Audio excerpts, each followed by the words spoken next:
All right. Here we are. And there's Nelly. Is that Nelly Bane? Uh-oh. Hold on a second. I think Coury's mic, Windows loves to change them audio devices. Let me fix that.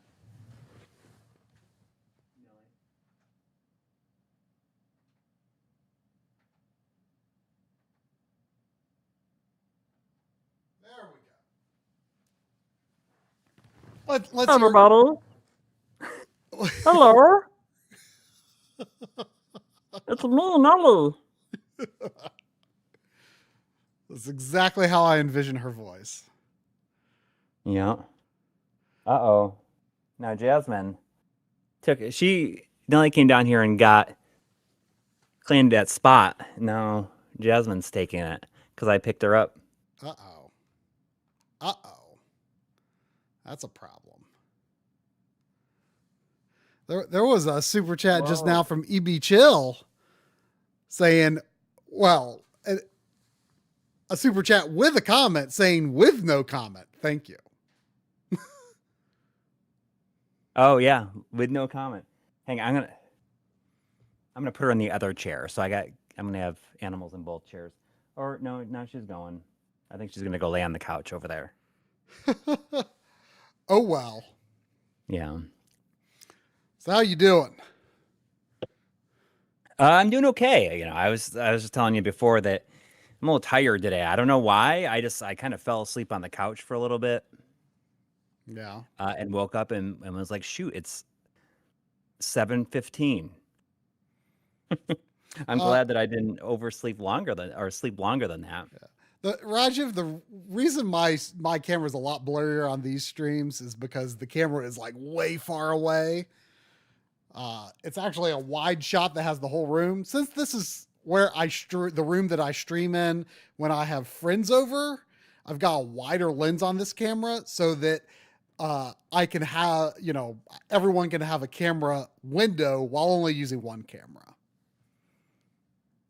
So that's just the way it is. Maybe yes. I should put some sort of filter on it to make it seem more 90s rather than just blurry.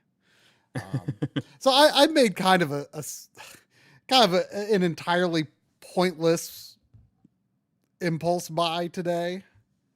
Oh, nothing crazy. Although it's going to sound like it's something crazy when I start telling the story about how my train of thought led me here.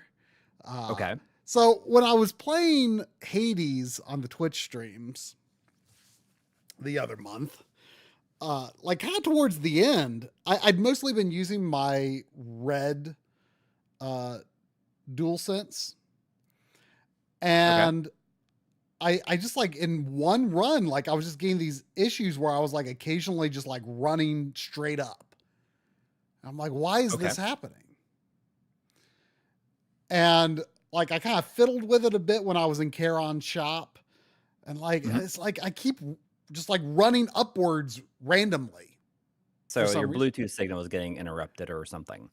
No, I mean, I don't think that's really possible because especially with the upstairs setup, I'm like right in front of my PS5. Okay. So I don't think that could be it. And it was always running up. Well, I, switched to my launch DualSense and it was fine. No more problem. Okay. So I've kind of been like, oh, I don't really trust this controller anymore. I'm like, well, that kind of stinks because now I've got, one less good PS5 controller. And I brought it up again when I was streaming on Twitch yesterday. And some people were like, oh, like, why don't you like use the, because I'm like, well, I'd like to test for stick drift, but I don't know, like, is there like a really good, reliable test for stick drift? And they're like, oh, just use the built-in, just like controller config in Windows or Linux. And I'm like, oh, that's a good idea. Actually, so I actually just used the controller test function that's in part of Steam, the Steam gaming mode on Bazide. and you can see how how you're moving the sticks, and you can see the values they're registering. And the left stick was definitely doing some weird things where like if I moved it and then let it snap back to the middle, it like kind of did a little bit of weird jiggling, and the right stick was not doing that when I did the same thing. It wasn't actually registering like XY values, at least not the way that it's the Steam interface calibrates it. But like I was, testing around. I'm like, okay, there's like definitely something weird happening on the right stick because I don't see the same behaviors on. It's something weird on the left stick because I don't see the same behaviors on the right stick. So I'm like, okay, I've got stick drift. That stinks. Your first stick drift ever. Yeah, probably, I guess. Right? I mean, I do have like no one is safe. I do have like a PS2 controller that in a very few games, like you can get a tiny bit of movement from the character if it's neutral, but it actually doesn't impact most games. So I guess technically, but yeah, in terms of modern controllers, yeah, I guess I've got a controller with stick drift, and it's like, and so like my train of thought starts going to like, man, I'm really enjoying those, grip buttons on the Steam controller and the Switch 2 Pro controller. Maybe I should take another look at the Edge. PS4, the DualSense Edge. Yeah, the DualSense Edgy. Edgy, Hondo Edgy. But like I took another look, and first of all, it's $200, and second of all, like the way that those like rear triggers are on it, like they just like stick out, and they're just like not as cleanly integrated into the design as the Steam controller or they're not buttons. They're levers. Yeah, I'm just looking at it. You only have to put the ones on there that you want to use. Right, but I'm like looking at that. I'm like, I just use one on the right side, and that's it. It looks like it'd be in the way. I don't know if I like that. And then like but I'm thinking like, it's still like another PS4. Like I'd like to get a nice other PS4 controller sometime. Mm-hmm. But like my mind drifted off. First party. Did you get like a Scuff or whatever they were called? I don't know. But anyway, my brain drifted off of I need another PS4 controller, and drifted more onto like, man, I really like grip buttons now. And somehow that just ended up in me buying the Switch 2 Charge Grip, which has GR and GL buttons on the back. I don't know if you knew that, because you didn't play Nintendo Switch 2 Welcome Tour. So I don't know if you know that the Charge Grip has. Yeah, I never even used the grip with the Switch 1. I mean, I just never used those things. Right. Well, I never really used it either. And I never bought the Charge Grip for that. But the fact that this has the GR and GL on it, like, kind of made me think like, oh, maybe there's some games like for example, I've been playing Fire Emblem, right? Yeah.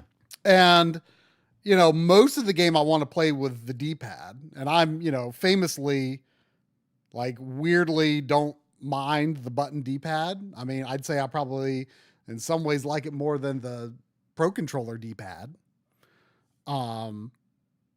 But you still need like all the buttons, and you need the stick while you're exploring the monastery, and so you do need a stick with a controller. I can't just play with a Super Nintendo controller. So I was like, oh, maybe this would be a good thing to play Fire Emblem with. And I have been using like GR for dashing around in the monastery, because that's more comfortable than holding Y while moving the stick and the camera. And I don't know, it's totally pointless. But also when I was like, oh, it's only $40, like, I mean, that probably is like kind of expensive for what it is, but at the same time, like, I've just gotten so used to like no object that you can purchase and keep being like less than $50 anymore. It's true. So I'm That's like, true. somehow we've reached a state of mind where this like completely pointless thing is $40, and I'm like, oh, I could buy that. Yeah. Hey, why not? But I mean, you know, it actually does seem like a good thing for like, especially $40, like $10 now. That's correct. I mean, is it, you say like, most people say like you spend at least $50 every time you step out of the house. Really? Yeah, I mean, people say that. I mean, if you go anywhere, are you ever not spending anything? I mean, you're spending gas, and then, I mean, that might be for like a family, but like by myself, if I leave the house, I'm probably spending like $15 in food and, you know, however much gas it took me to get there. I'm not spending $50. Yeah, well, it seems like every time I go anywhere, like I went to Lowe's yesterday, spent $55. I feel like I usually spend very little money when I go to Lowe's. I'm usually just there to get like Drano or something. Yeah, something very specific. But that's the thing, you know, like I can never go there and be like, I'm only going to get the specific thing I came for. I'm going to look around. I'm going to look at the clearance rack. I'm going to walk around for a minute and be like, oh, what else do I need? Like I said, I just went there to get toggle bolts, and then I ended up spending a bunch more money getting like I needed a whole bunch of AAA batteries. So I was like, well, I'm just going to get the 24 pack of AAA batteries so that I don't have to think about AAA batteries for a long time. And then it's like, also I need to get some spackle to like patch some parts of the drywall, and I spent $50. See, Ricky Devin says I work in a downtown area and bring my own lunch, and I still somehow manage to spend $20 or more. Yeah. How? I guess you bought something to go with your lunch? I don't know. Maybe. Or maybe you're just thirsty and you need you go to the convenience store and it's like, oh, well, I'll get this too. Yeah. But anyway, it's weird. I still like, I don't know, like I could see myself like liking this for some games, like or just as an extra pro controller, because pro controllers are like $100. So yeah, you know, just an extra, just a good extra controller to have, and it's neat that it's got the GR and GL buttons, you know. Yep. Because I really have come to like those. Like I didn't like how they looked on, you know, the Xbox Elite or the DualSense Edgy, but like these ones that are just like implemented into the grip. Also, you probably didn't know like it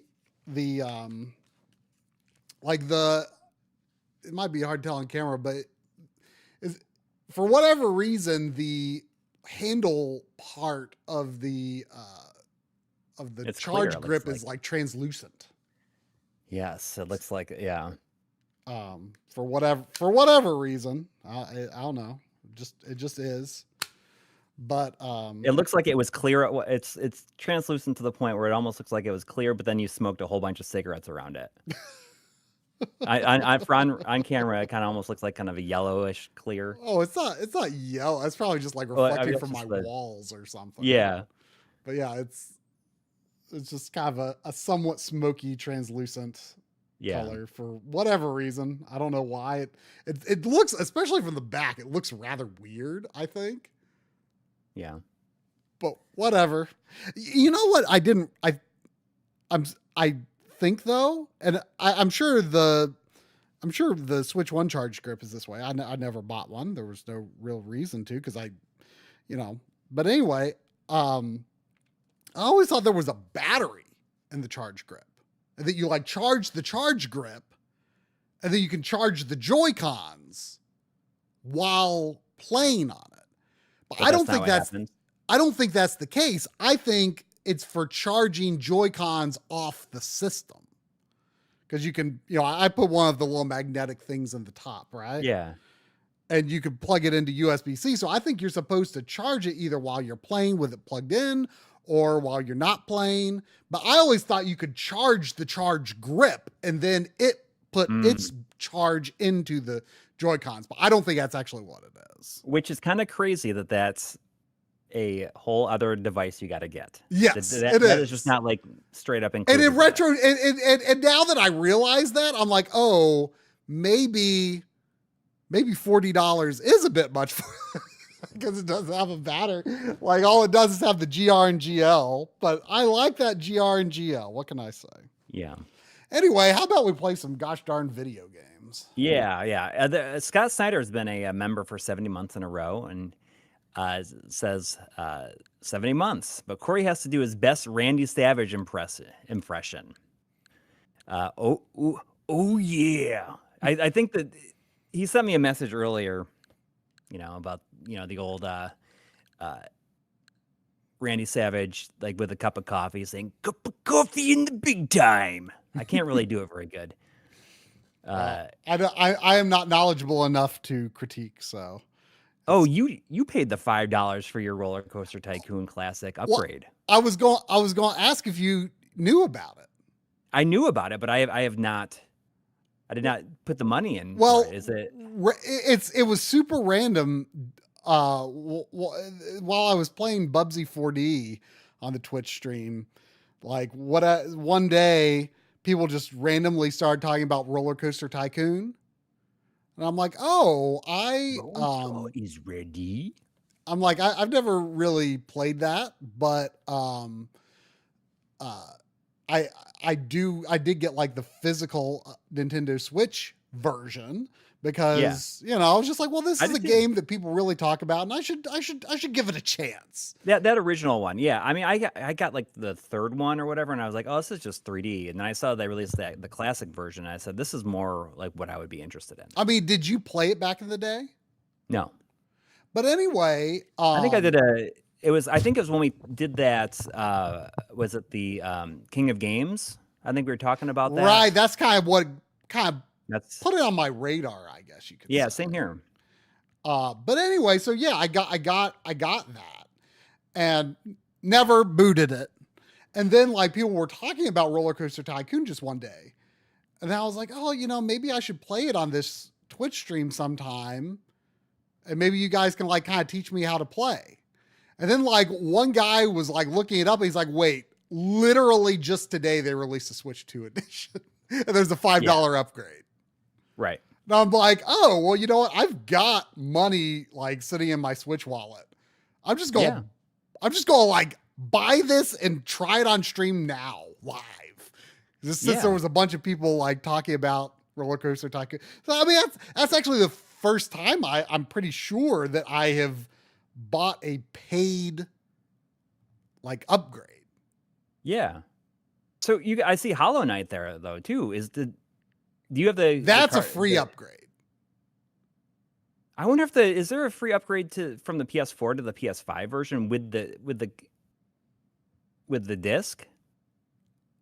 I don't know because I have the Switch version. Yeah. Which this is a game I should play on the version. Twitch stream as well. Yeah. Because I've not played it. But neither. I found a page on the eShop a few months ago. The reason in fact that that's there is like I found a page on the eShop and I couldn't find it again because I think they rearranged some stuff. So I hope it's still there. But there was a very handy page of paid and free Switch 2 upgrades. Right. And that was how I found that. I'm like, oh, I mean, I probably knew about it, but I was just like, oh, well, I guess I'll grab that. Why not? Because it was a free one. That one's free. Right. I got the PS4 version of that one because I guess originally the Switch version, like, I don't know if it ran at 30 FPS or if it was, it didn't run as good as the PS4 version from what I heard. I thought it was supposed to run very well on Switch. Well, either way, like what's their faces? Fangamer had just put up pre-orders for like a cartridge of the Switch 2 version and Silk Song. So I'm like, I did think about that, but the fact of the matter is, I don't even know if I'm going to like Hollow Knight. Like, yeah, it used to be people had nothing but praise for it. But then I started hearing people come out of the woodwork like, I didn't really like Hollow Knight very much. Yeah, well, you're gonna find that. So I'll find, it's one of the reasons I do my indie games in the afternoon streams is I want to find out, do I like that? I don't know. Anyway, so have you looked into this Donkey Kong thing at all? The way you access it, it's just from Switch Online. It's just like the Switch Online, like it just uses the app. It just uses right. I mean, you can tell just by the way it like loads stuff that this is like HTML, right? So you go to the DK challenge, limited to time only. And like you can see, like it's a bit jittery, like it's not very game-like. Like I'm convinced this is just. I thought it was a separate app. This is a website. I'm convinced this is just HTML, right? Mm-hmm. So to the left and right, to the left is like classic games, and then to the right is, I guess, just Bonanza stuff. And I did one yesterday just to see how it was, and it was just like it was literally beat the first level, for which I got this like card here, Rumble in the Jungle. Look, Triforce cleared that on June 13th, 2026. Holy cow! I beat the first level in Donkey Kong Country, y'all. Can you even believe it? So I'm kind of like, I don't know if this is that impressive, but you had suggested make sure you take a screenshot every time. Yeah, I know. Like, can you all believe it? I did this. I beat the first level. But I guess one thing I appreciate about this, the way this is set up, it's only got classic Donkey Kong Country and no Retro Studios Donkey Kong Country. So, and again, I'm assuming this is literally just beat the minecart level. So right. Because when you have to do the Bonanza stuff, you actually have to put the game into it, I heard. Correct. So I have the cartridge in. I loaded up the game just to see just to refresh my memory on the controls before trying some of the challenges. But I don't know. Like, is Nintendo trying to make like some sort of like, are they kind of like testing this out as like a limited time like trophy like system, an achievement system of sorts? Like to do it as like a promotional thing? It's all it is basically just save states in these. Yeah, it's just save states. It's just loading save states in these. It's like retro achievements. Yeah. Or actually kind of more like the MagFest. Remember the old MagFest challenges? Oh, I remember that. And you could get the little bottle caps, right? You got, or like badges. They were like little buttons. Yeah. Well, the one year weren't they like the Fallout caps or something? Oh, maybe. I don't know. I only really did them a couple of years that we went, but like, basically you load save states on emulator, and some were relatively easy. Some were really hard.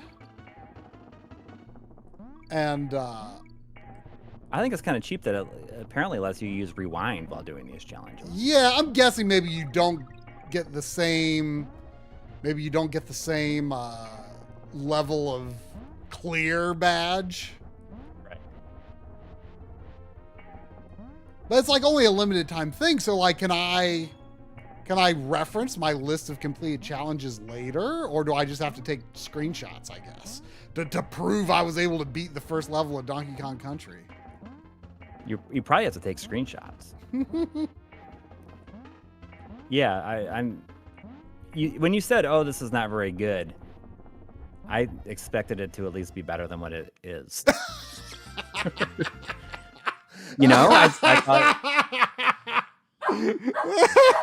it's worse than I thought, right? It's like, oh, this isn't very good. You're like, oh, it's even worse than I thought after you said it wasn't very good. I know, Sandy. It's pretty ridiculous. Rears asked earlier if saying I got my new TV stand in, but been spending more time cleaning. You ever spend a lot of time just cleaning? You just using cleaning wipes to clean cords and wires? You ever just like? I don't find myself cleaning with dirty wire, particularly dirty wires, very often. I'd say. Yeah, I wouldn't say Probably not. I'll just use some compressed air a lot of times. Well, I never really gone through and like personally. That's just. I mean, if I do buy something and it's got like a bit of a sticky wire or something, then I'll like put some isopropyl alcohol on a paper towel and like try to make that better.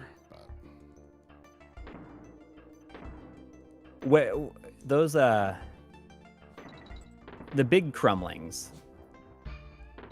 My impression. I'm gonna see if I can do this. Where they go.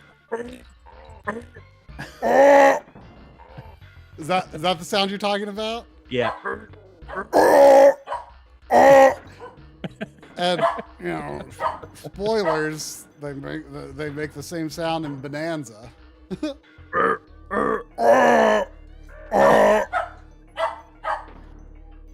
I know. Sadie is very entertained by Walk around the house like loudly making that sound. Sandy. It's not that crazy. She's just now Sandy's barking at these Kremlings.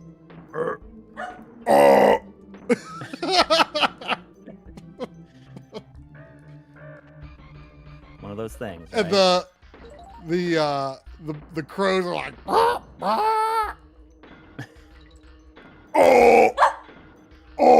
not as good. Now I'm just going to start saying that to Sandy all the time. My other whenever she's being goofy, I'm just going to go oh. My favorite sound effect in all these games though is the when the like the little alligator things. In what? With the little like alligator things. Oh yeah. It's like their teeth hitting together. Oh yeah. That's it.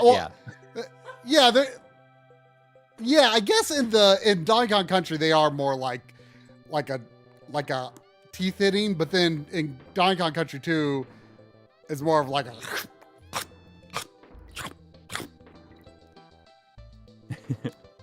But yeah, these are basically just like here is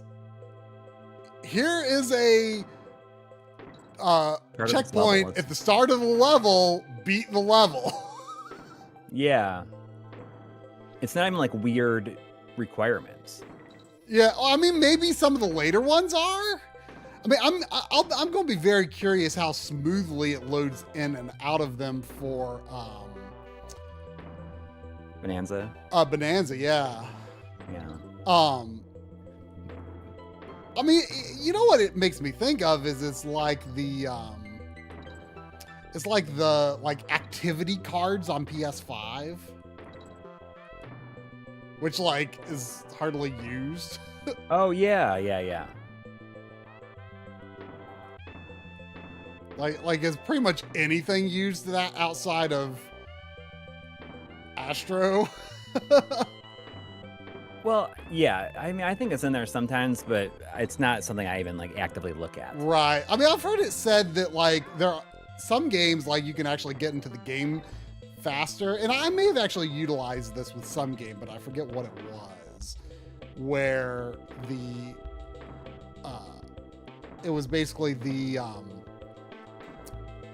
it just said like from the dashboard it was just like continue, and you would just like load straight into the game without going to the title screen, which was kind of nice. Yeah. KCW is saying, I have a copy of Disney Classic Collection on PS4, which includes the Genesis version of Aladdin and Lion King. They allow you to watch a playthrough of the game and take control whenever you want. Oh, yeah. And yeah, that's the thing that Digital Eclipse does that. I don't know if they still do that kind of thing or not, but I know that the SNK collection that they did does that for every single game on that collection. Wow. You can watch these, what are essentially like input recordings that they built like in an emulator. You know how you can do like tool assisted playthroughs or whatever, and you can just like use save states to make sure that you could build like a perfect playthrough where you don't get hit or anything like that. Or they just had someone really good record it. What's that? Or they just had someone really good record it. I think that when they were at least doing the SNK one, that was maybe I don't know if that was before or after the Disney collection. SNK was before. Well, actually, I'm not sure. Yeah, I'm not sure either, but I was told at that time. I think that was when we visited their offices, and that's when they were thinking about doing that. I saw them doing that with a Guerrilla War. I think they were working on a replay for that. So you saw like the same like loading line that you see like when you're on the eShop. Oh right, yeah. I mean, this is nice, rather nice artwork that they give you. You know, like big, large art. Oh, so I see. I'm actually almost done with the DKC ones. Although, yeah, you should do those. Like, really? Oh, here's hard. Meet the final boss. Oh, okay. Can you can they call this one hard. Oh, they have DK94 in there. Yeah, that's so. Cool. This is actually, other than that final boss one that they put at the end. This is the last DKC challenge, but they've also got Donkey Kong Land. I mean, they call this hard, but it's just like beating a normal level that you would have to beat the game. you know?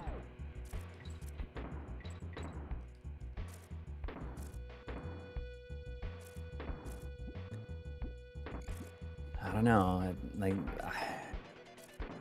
I don't know if something like this really deserved the spot on that direct, but I mean, what can you do? Lots of things. It might be better than thumb wrestling for several minutes. I don't know if have you seen like the animated GIF going around? John showed it to me. Oh, it's like, oh my goodness, it's very funny. That might be one of the most embarrassing things that's ever happened at a Nintendo presentation when you see it in that context. Yes. Yeah. And it's just going to be used and used and used forever. Forever. Like, yes. I think that is going to live on, unfortunately. And they're probably like, oh, I wonder if he's going to want to. He doesn't want to do them anymore. Yeah, that's the last time he was doing that. Or he could just like maybe he'll just like play into it, but it'd be very funny if he did, right? Well, I mean, he's kind of been getting a little bit like sort of, I guess, kind of playful lately with like he did like the Star Fox like game chat face thing, you know? Oh, that's true. Yeah. So like, I don't know, maybe he was like feeling like, oh, it's fun to do stuff like this, and now if he finds out about that, he's going to be super embarrassed. Oh, I'm sure he already knows about it. He probably. I mean, maybe other people at Nintendo are trying to protect him from the knowledge of it. That would be very funny if they're just, they're trying to keep him ignorant to like that, right? Like it's really tough for them to go through and keep it a secret from him. Like, oh my God, he's gonna find out. And then like they'll successfully keep it a secret for years until it's like he eventually finds it, or his kids find it or something. Yeah, and then he fires everyone under him. Yeah, like how did you guys let this happen? Oh boy. And they're like, well, you wanted to be on it. It was probably all his idea, right? Oh boy, yeah. And it's only funny because like after he stops, he's like, whew. Right? He's like,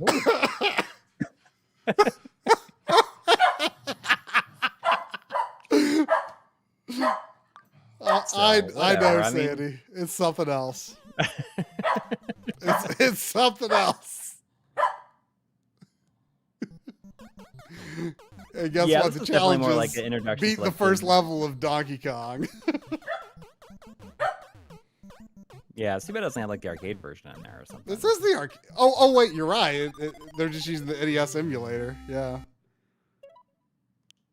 Rewind a little for this extremely short level. Is Donkey Kong on Arcade Archives? The Versus. Oh, Donkey Kong Versus. no wonder I'm dying, because the NES emulator has jump on A. Oh, okay. It's not, yeah. No wonder I'm dying. A little. Just a little. Just a touch. There was $5 from Led Zeppo 32. Thank you. Thank you. Saying, I had fun doing these retro DK challenges this week with my brother. I'd like to see more of them. Yeah, it'd be cool if they just started doing, like, they don't even need to make it a big deal. Like, why not just have this stuff? Yeah, I mean, a fun as I'm doing this, it's kind of like, oh, like, it's just fun to play. It was fun to play a couple of random DKC levels. Yeah. I mean, that was nice, even though the challenges aren't very interesting. It's kind of like, oh, like, I mean, I'll admit I'm kind of, you know, after the initial, like, oh, this is dumb. Like, I'm kind of like, oh, this is actually kind of nice. Yeah. But it's a fun thing to tool around. But it's like, I mean, the presentation, I guess, isn't that bad considering it's a website. It's just HTML. Uh-oh. Yeah. But it could still be better.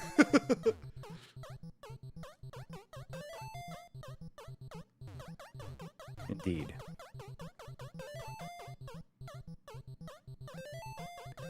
So I told you last week that I tried out or started playing Valkyrie Elysium. Oh, Valkyrie Elysium, yeah.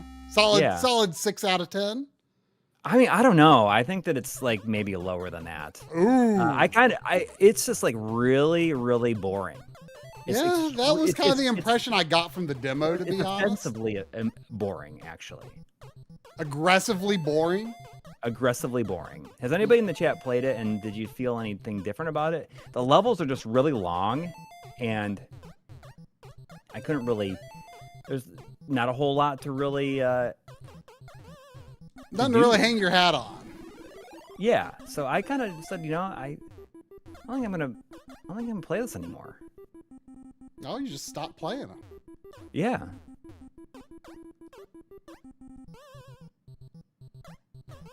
And instead I started playing Yakuza Dead Souls. Oh, yeah. Well, I was recording that because that's like on my PS3.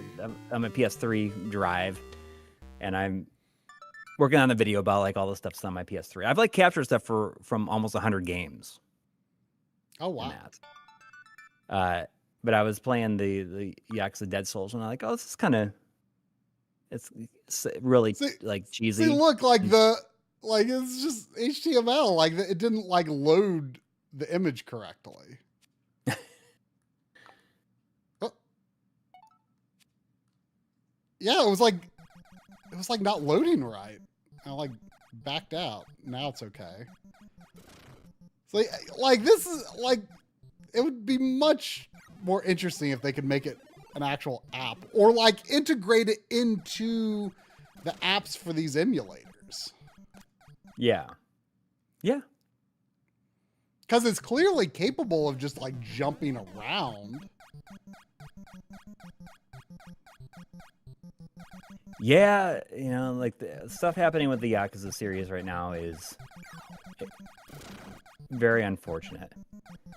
I missed the whole Tupac stuff when it was on the Summer Games Fest, because I was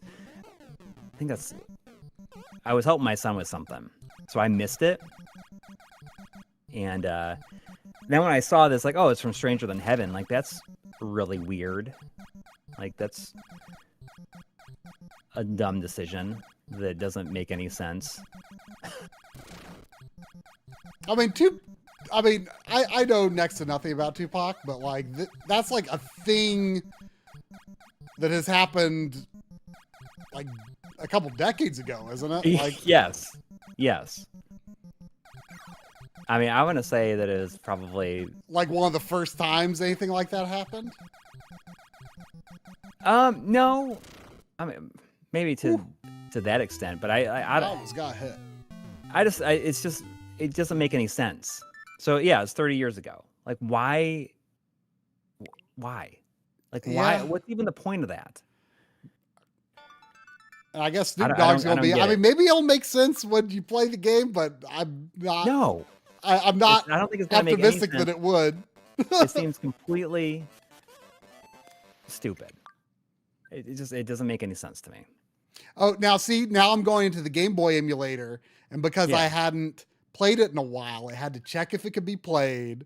So I have to download the update, but it at least prompts you to do it while you're in this interface, but Right. it's a little clunky. I mean, it's interesting that they have done this while seemingly not doing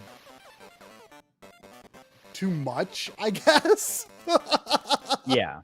Like they're like, doing okay, too like what is like the minimum effort way we can make this actually Yeah. work? They probably put this together in a day, I mean, probably more than that, but maybe a week. I mean, And who we need could something else to say? throw in there. I'm sure the website had to go through a lot of QA and stuff. Yeah. Cheesemeister paid 1,840 yen for Valkyrie Elysium in February 2024 and haven't played it yet. I mean, I don't know how much I had paid for it. I don't think I paid full price for it, but Is it going on the Shing pile? I feel very tempted to like remove it, but there's something about it that almost makes me feel guilty because it's like this Square game that is a sequel to A celebrated know. series that you've never been able to get into? Yeah. Well, no, I mean, like I like the first one, and I don't think I understood it, how to play it enough at the time. You know, it's one of those try-ace games where it just doesn't make any. It's hard to kind of wrap your head around it, right? Yeah, I didn't understand it at the time. Yeah, I mean, all this Uh, high-res art is kind of neat. So you find out that they were given out as icons before this. Yeah, but it's still like much higher res than the icons. Yeah, that's $4.99 from Pico Knits. Oh, Thank thank you. you. Saying, hi everyone, what games do I need to put on my new analog pocket? Also, we need to see the new cat again. She's over here. She's asleep. I'll get her up in a little bit. Then she just gets hair everywhere.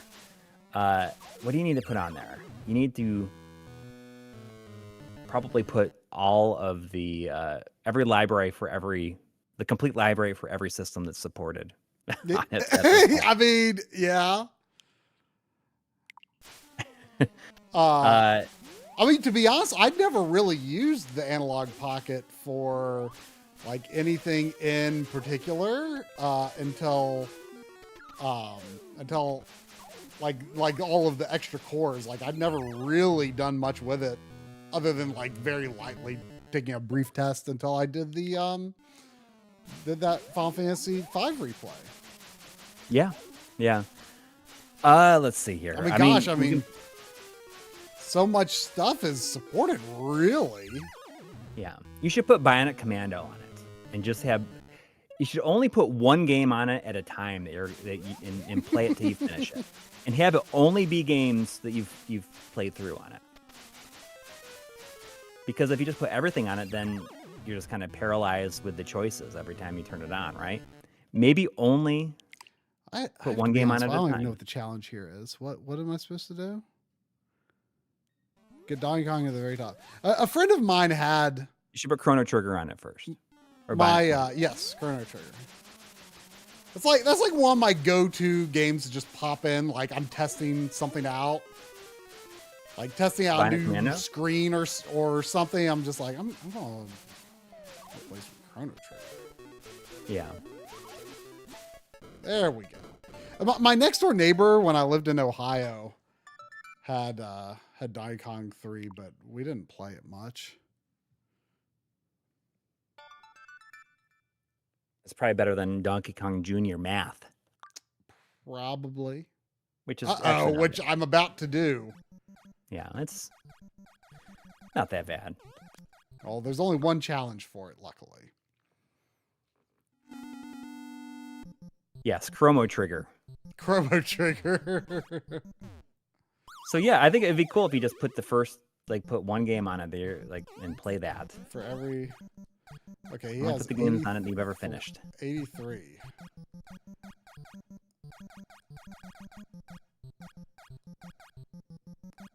Wait, how many things can I use here? I don't know. You can use... I think I'm locked into 8 divided by. Oh, you can do times. Oh, does it not? But I think I had +2. Wait. Yeah, math.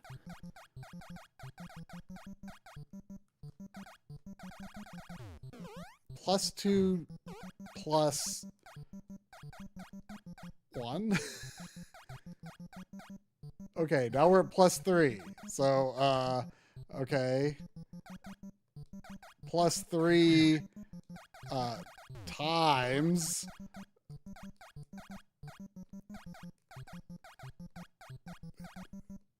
we're at +15. Wow. Okay. Let's do +50. Oops. Oh no, I've died doing math. Oh, it didn't actually spit me out of the challenge for having fallen, though. Okay, let's do 15 times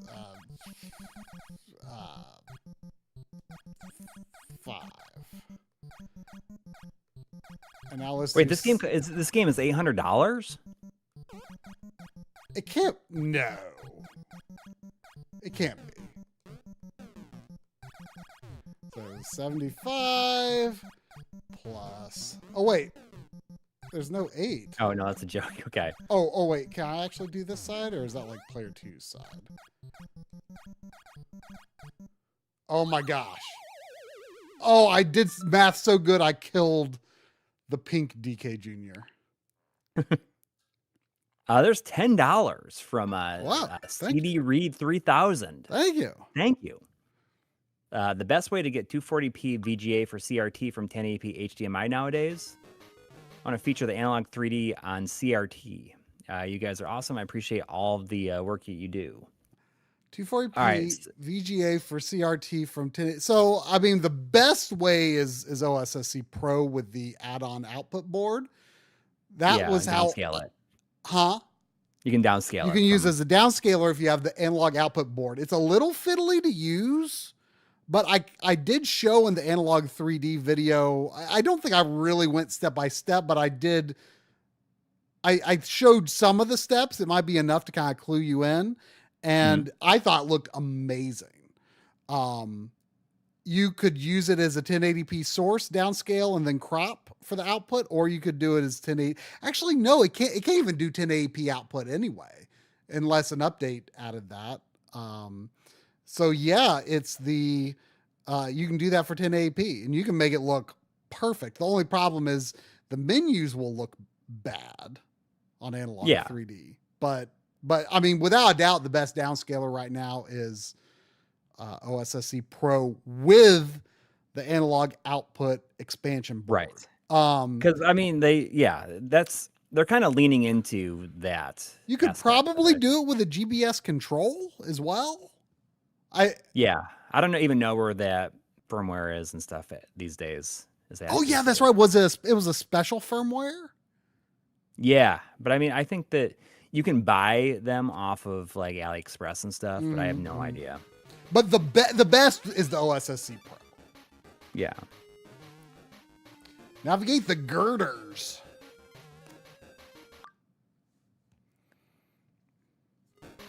Man, I have not played through Donkey Kong Land in a very long time. I honestly don't even remember this. Whoops, this world. Are these unique levels in this game? Yeah, I mean, they all are unique. They all are unique levels, but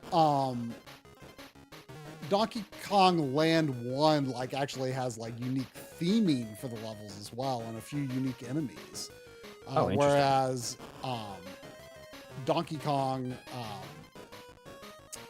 Land 2 and 3 are basically just sequels or I should say sequels, alternative versions of Country 2 and Country 3, honestly. And the mechanics in this one are a little weird. I don't remember if they're a little more natural in 2 and 3, but the mechanics aren't quite right. Hang on a second. There's a skunk in the backyard by the basement window. Did you say there's a skunk in the backyard by the basement? By the basement window.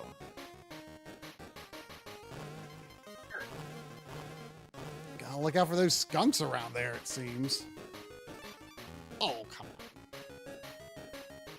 on. Oh, at least I've got Diddy. Diddy Kong. I can smell it. Hang on, I'll be right back. I gotta look at this. Gotta get rid of a skunk. Gotta go shoo it away to his neighbor's house. That's how the Carlsons deal with skunks. Get Katie's dog sprayed with a skunk again.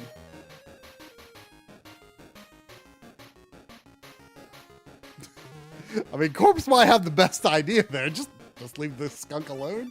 I mean, Corey's got trauma from a skunk making a nest under his house. So, see, this game has the flying pigs.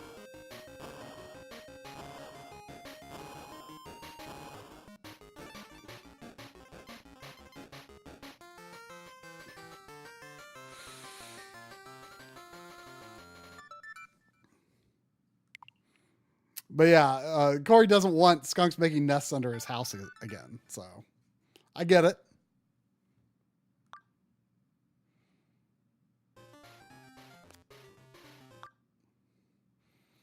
Okay, let's see if the mechanics are better in this. Oh yeah. This feels much better, which I thought so. So it was like Donkey Kong Land do like a harder late game level. And then Donkey Kong Land 2, it's like, oh, let's just do the first level. Yeah, like the first level of Donkey Kong Country and Donkey Kong Land 2 is very similar. Ow. All right. Did you spook it off? No, it's in my wife's garden. Oh. Yeah. But Corpse in the chat says maybe just leave the skunk alone. oh yeah, we're just looking through the window at it. You're just making sure it's not making a nest. Yeah, you know what? We've had like kind of a epidemic of skunks. Well, yeah, like I was remembering that Katie's dog got sprayed by a skunk. Yeah, and then some other neighbors down the street said that they like came face to face with a skunk in their backyard. Just a couple of days ago. So I wonder if it's that same skunk. It's a skunk and wagnalls, as I call it. I mean, maybe, but also skunks got to come from somewhere, so there's got to be more than one skunk. Yeah, but I think it's just the same one. It's on a like a retribution tour after getting kicked out.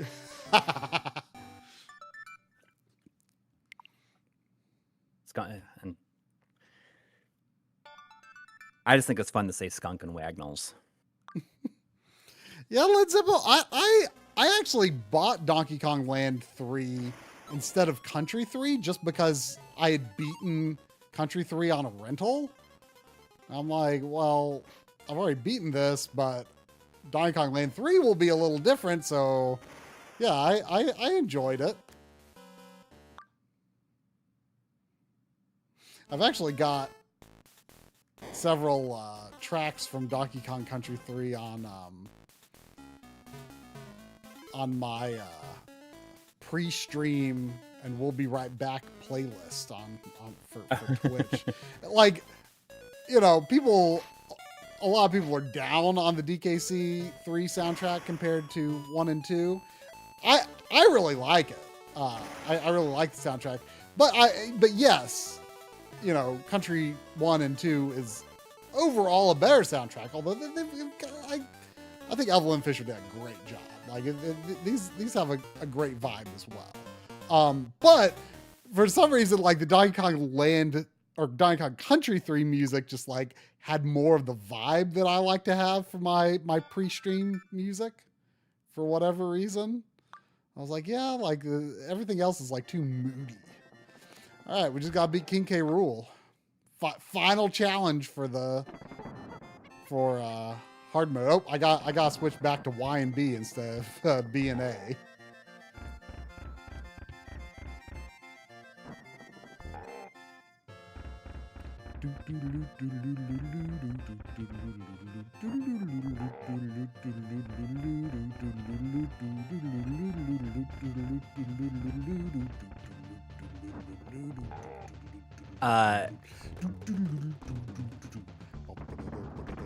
Did you watch any of the Super Show? Oops. A little bit. Did you see the 2 black frames that happen in it? 2 black frames? Yeah, I didn't notice it until like I'd already exported it and stuff. And well, I mean, it's just where were they? I they're in between segments. So there were. I mean, did anyone call it out? Oh, I don't know. Well, no, I did not notice. Okay, I don't think anybody would notice it. But I was also barely watching. I was mostly just curious to see how the G-roll on the Morph 2X segment came out. The thing is with those, just like with those episodes in general, I think I kind of haphazardly just put footage in there. I just like spread it out every few seconds, cover edits and stuff. Yeah, I don't put like a ton of thought into like where. Well, and you shouldn't. I mean, yeah. I heard at a recent DF Direct or DF Direct Q&A, I can't remember. Oliver was like, you know, I use my templates that I basically made in the beginning, and I hold myself to like not making anything new for each one because it's like it's more important to get it done, you know? Sure. Okay, yeah, I'm listening. If you want to come say hi, come say hi. Hi. Hi. Because she's always sleeping like that.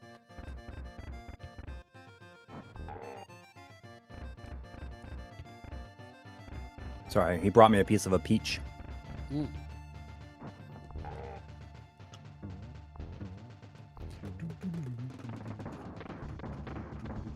What were we talking about?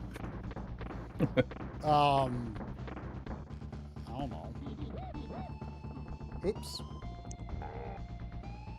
Monty's 11. We were talking about the Super Show. Oh, yeah. You were saying Oliver doesn't really do much new. I mean, we record new stuff. Well, right. But he's in terms of like, he doesn't want to, and we have to because it's like not current stuff that anyone is covering, right? So we have to generate new assets. But I'm talking about like his templates. Like he's like, I don't make any new like graphics. Oh, I don't either. Right. So like he's like, I hold myself to like keeping it simple within like the confines of what he's already defined for the show. Yeah. Well, what I've been kind of exploring doing is, I guess with Resolve, there's a way to make it so projects are available, like accessible over a network. Yeah. And I really like the idea of kind of working on it back and forth on my laptop and on my desktop, like as I feel like. And if I get it on the network, I should be able to do that. So I was kind of exploring how to do that. So I don't even have to worry about, like copying the footage back and forth. If it's all like on the NAS or something like that, then what's that? I was in the wrong spot because I forgot. I couldn't quite remember when he starts doing the short hops.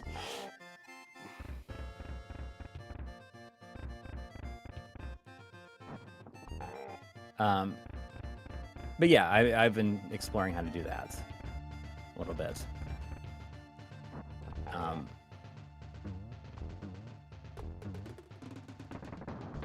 Oops. I But always yeah, forget the cam balls come on the first cycle, too.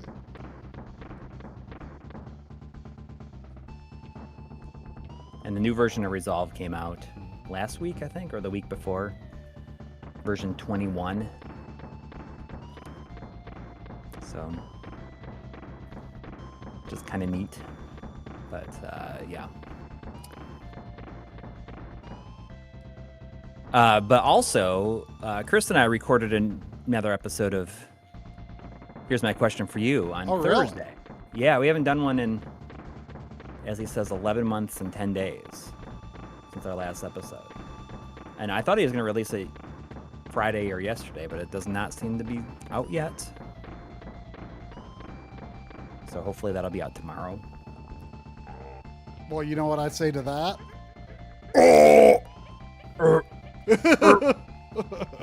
But I think what we're going to do is we're going to start recording. We're going to try to recording every Thursday, since we do like the super show on Tuesdays. But we're thinking like, oh, I mean, Thursdays are usually a good day for me to do another one, to do another podcast, especially since that requires nothing from me other than just the time to record it, right? Am I alone? And when I see people type LFG these days, my mind is still in like old MMO mode of looking for group. I mean, I'm sure there's some people. I never thought of that, but I mean, I feel like the modern usage of that is relatively recent. Yeah.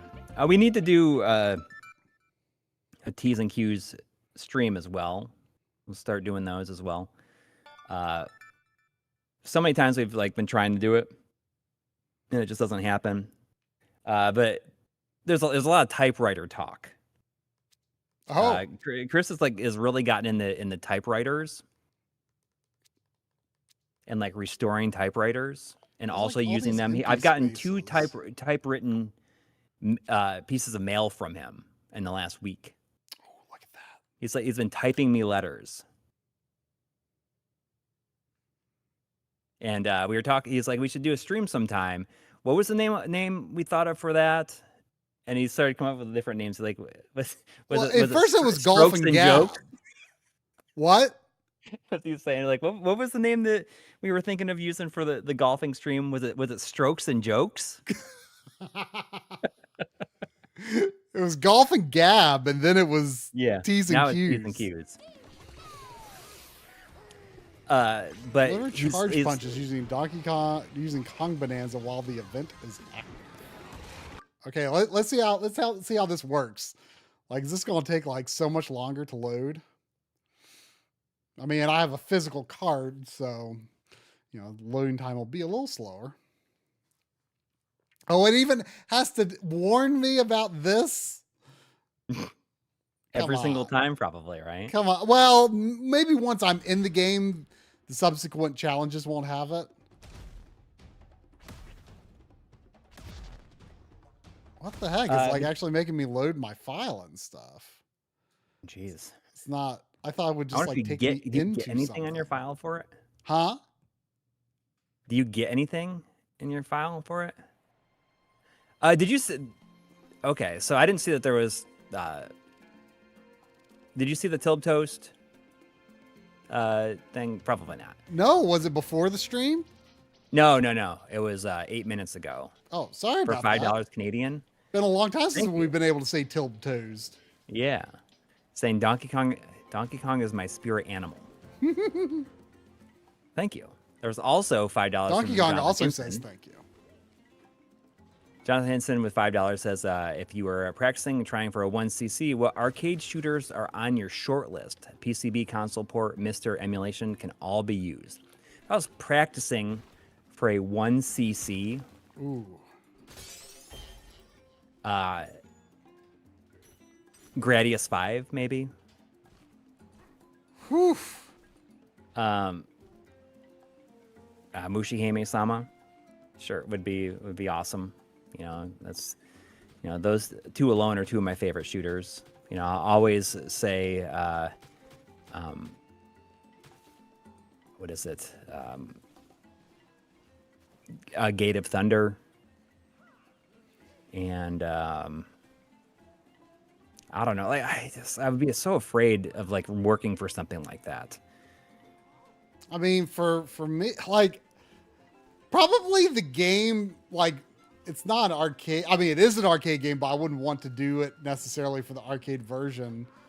But like probably the game that is like the most interesting to try to 1cc for me is NES Contra. Yeah. I would really like to do that. And I feel I could do it relatively easily. Yeah. I bet you could any given day. Does Play Choice 10 NES Contra count? I don't know. I mean that should. I mean, to me that's the game that would be most interesting. But honestly, like an actual arcade game, well, you know, Cruising USA would be pretty fun. Although, like, you kind of do, like, you have to get first place every race. So, you know, I mean, I guess it's just losing if you miss. So, I guess Cruising USA would be fun for me. I wouldn't mind going for that.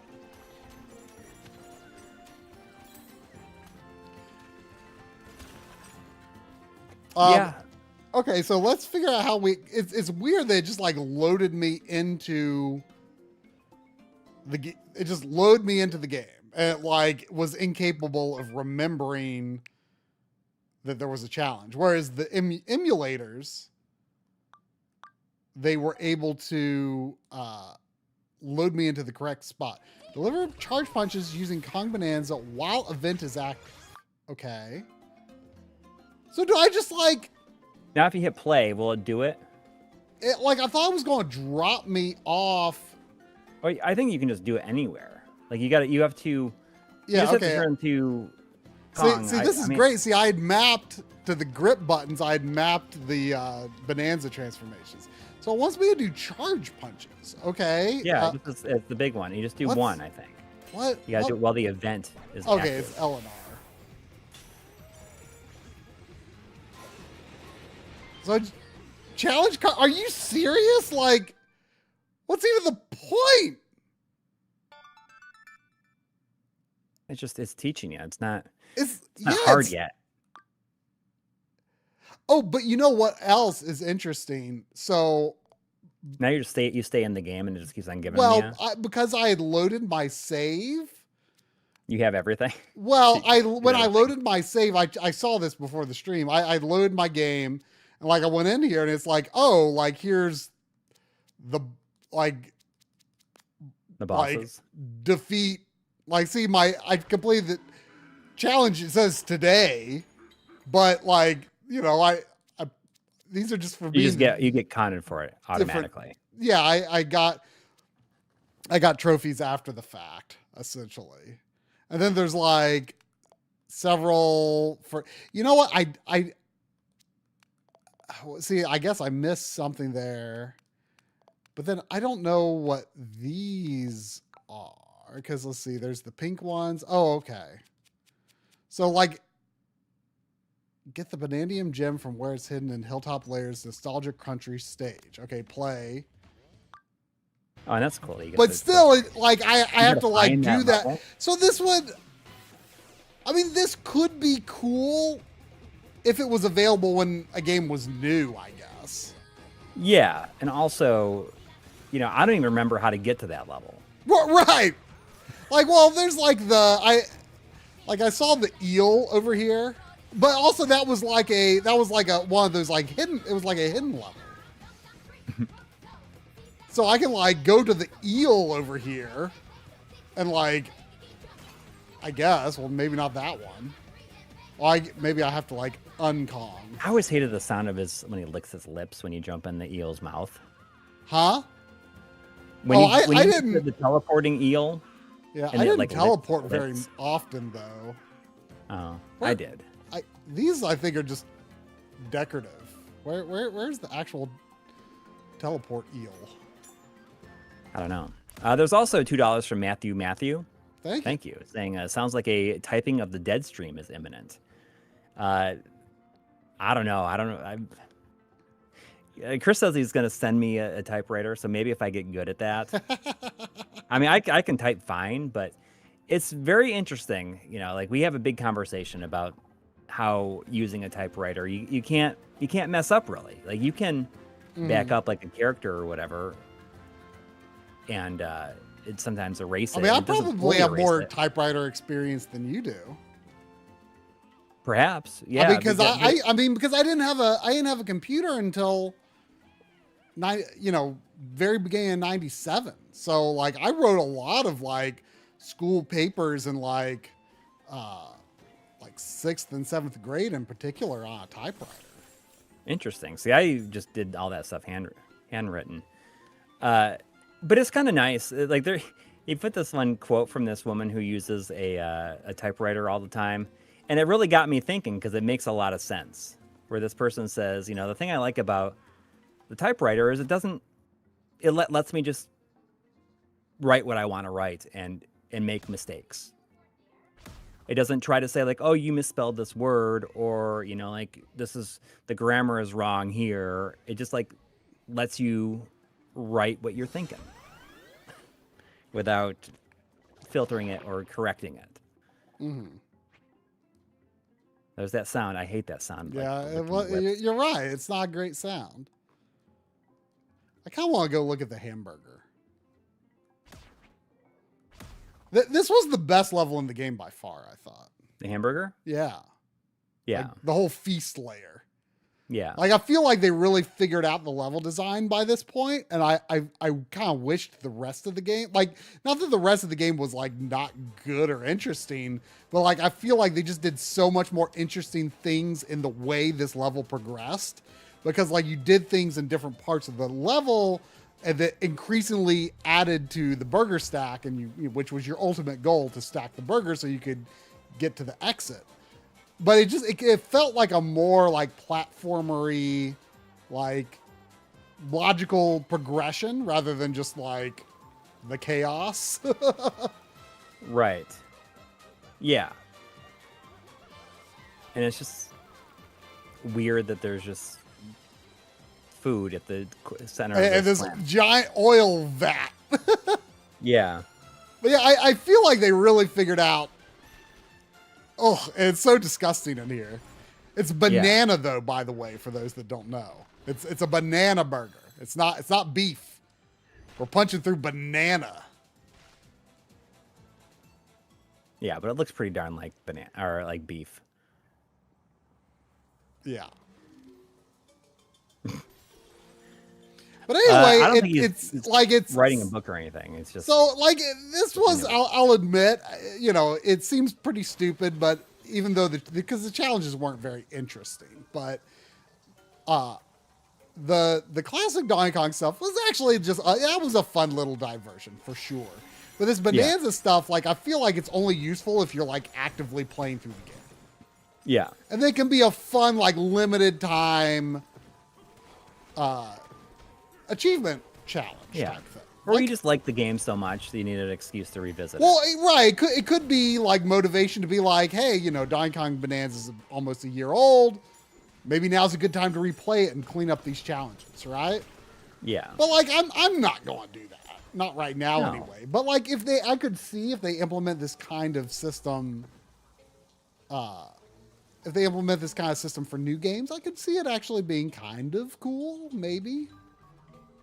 So, but anyway, I knew that wouldn't hold our interest for the whole stream. Actually, it held our interest for longer than I thought it would. So let's back out and maybe play a little bit of Yoshi, and then play a little bit of I haven't seen anything about Yoshi. So. Yeah, so it's an interesting game, I think. Oh, and interesting because it used these emulators, of course. It was all in the background, but because it used them, they're in my like most recently played apps.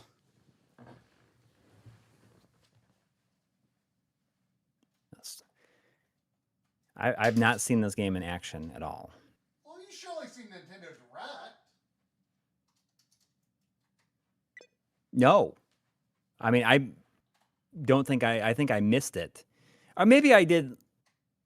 Was it in the October one, or it had its own direct, I thought. It was probably in the October one. Really? I feel like that only got announced like this year. Because the last direct. No. It was announced last year. 100%. Really? Yeah. Huh. Okay. Well, I mean, I Look, feel look like at it that was announced island, this though. year. That's pretty classic looking, right? Yeah.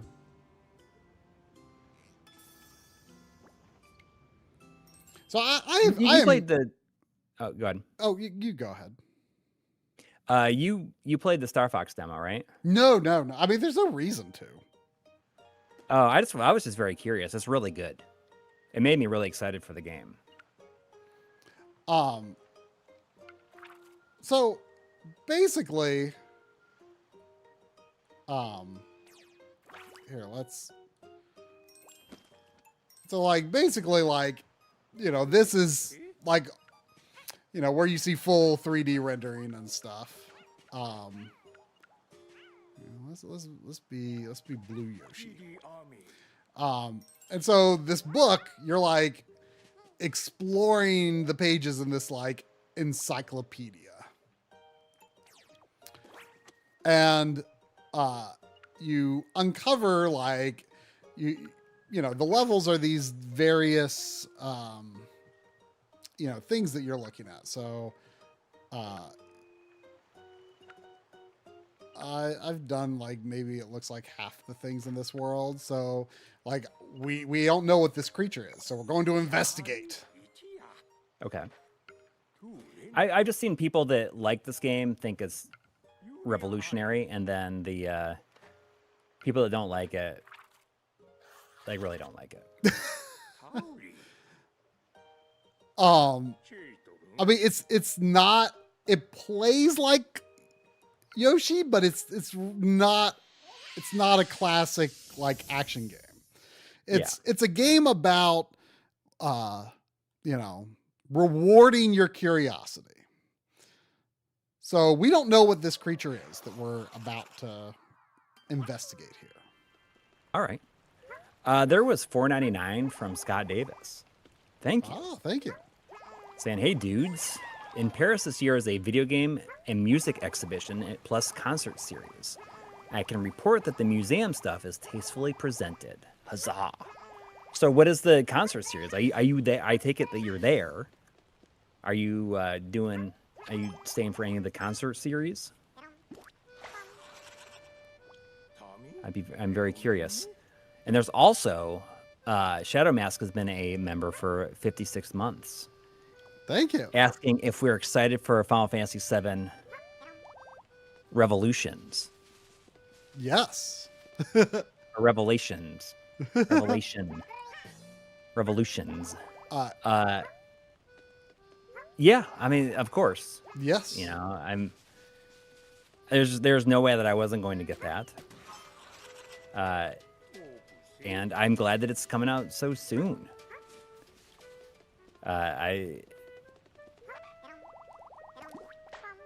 I'll probably be a little sad when it's all over, but I'm also happy that it's only going to be amazed it happened. Yes, I'm glad that it's not more than 3 parts. Yes. Back to Scott. I thought you might like to know, Scott. I was able to rehome your extra analog DAC, and Jonathan Henson, who I believe is in the chat, is now in possession of that.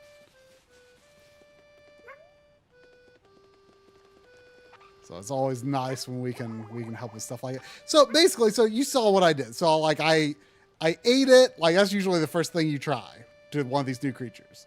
And it's bony, but not bad.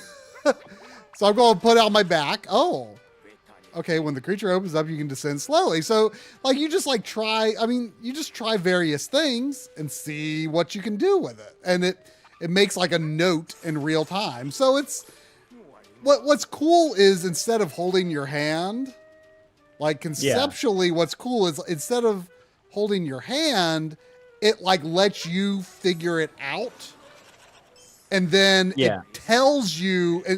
It's like almost the reverse of holding your hand, right? And like after you discover how something works, then it's like, this is how it works.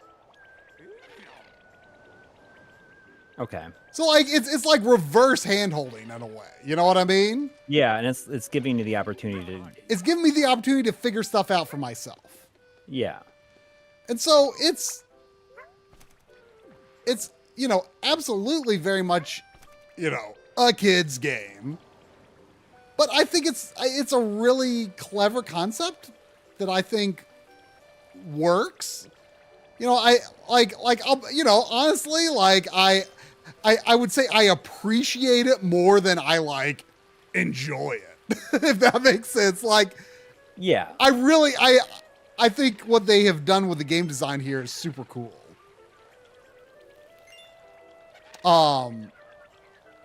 And I think there's something to be learned from the way that it just like trusts you to figure stuff out, and like I guess that's the best way I could describe it. Is like it just kind of lets you figure things out. Are the levels basically like these single screen type things too? Usually they're relatively small. It's just kind of like a miniature 2D sandbox. And your goal is to, uncover most things you can do with this creature. Yeah. That's interesting. But I don't know if I feel like it's something I need. Like maybe I'll try it some other time, but it's $60, right? It's a $60 game, I think. Yeah, I mean it's cool that they let them just do what they wanted to do with it in a way. Yeah. Like it's not an action game. Yeah. It's not an action game.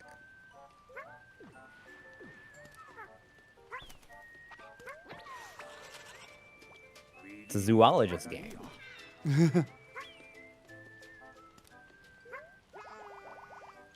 How can I get can I jump off it? So Scott Davis was just in Europe for with family, with his dad, but only had schedule only allowed for visiting the museum stuff, but no symphony. It's worth a Google though. All right.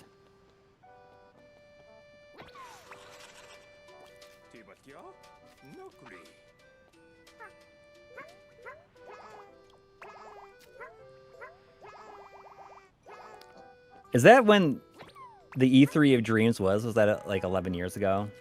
When the Final Fantasy? I mean, that was an insane one. Yeah. But that's when it was announced, right?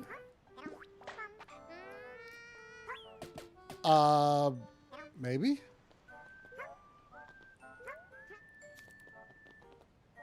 Even though I had a lot of time in the first part, it's kind of amazing that all three of these are going to be out within 7 years, right? Yeah. I mean, the development ended up being very efficient in the end. Yeah.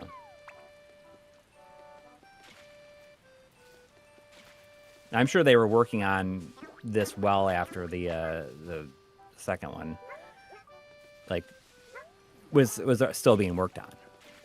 Bet you they finished the second one and started immediately on the third one. But the thing I read made it seem like they had the ending like mapped out from the very beginning. So that's gives me confidence. Yeah, and they said that most of the developers stayed around and they were just able to be very efficient. Yeah. Yeah, they didn't have any real turnover at all. Yeah, they said like 95% of the developers stayed for the whole thing, or at the very least moved from Rebirth to Revelations. Yeah. Which is something that I cool. read that was crazy was like Hamaguchi, the director, was like, there was only about 5 people in the world that knew the title was Revelation Oh, really? until the reveal. Yeah. Like the staff, most of the staff found out at the same time. That's neat, right? That is really neat. I mean, I'm sure there's plenty of people that guessed that. Yeah, oh, sure. I guessed it. Yeah. Although, you know, I actually kind of got really into the idea of return when I heard someone suggest that not too long ago, just because, like, return to the planet, right? Yeah. Like, it's like, oh, that could work. Yeah, that could really work. I think you can jump between them. I think you needed to throw the one you had and grab maybe another that's one. it. Like, I don't know if I'm trying to get to the gold one. Like, that's the thing. Like, you don't. Oh, I can jump. I can jump and get to a higher one. Yeah. There. So the goal of the level. So you don't actually know what the goal of the level is.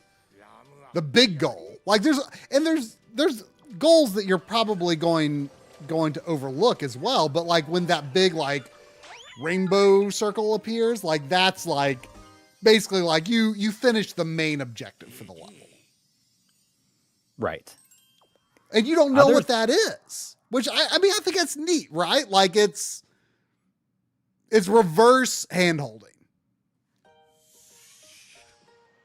So yes. I do think like game design wise, it's a really interesting concept. Like it's in the form of a kid's game, yes. Mm-hmm. But I think there's really good, really strong game design and concepts behind this that are rather unique. Yeah. It's neat. It's neat. I'll admit. So in every single creature, after you finish the level, you can ask the encyclopedia for what he wants to call it, or you could just like call it anything. Oh, really? You can name it whatever you want? You can name it whatever you want. Oh. Maybe I'll name the next one Coury. All right. It probably won't be as cool as like the real name for it. There was $10 from Brian and Lily. Thank you. Thank you. Saying, please remind us of the rules that you and Drum use when playing arcade games to avoid infinite coin cheesing. And Coury, do you have your own system? I do not have my own system. But I just coin cheese. So what we do is we each player. So if it's one player, 1 coin, 2 players, 2 coins, 3 players, 3 coins, etc. We all start. You know, a lot of games, all players use 1 pool of credits. I would almost say most games seem to do that. And then other games, you know, each player has their own pool. Or sometimes you might be able to distinguish that in dip switch settings. But basically, there's 1 credit per player at the start, whether it's a shared pool or otherwise. One per player. And then wherever you end up on your first attempt, each player gets 1 extra credit. And then from there, there's kind of 2 versions.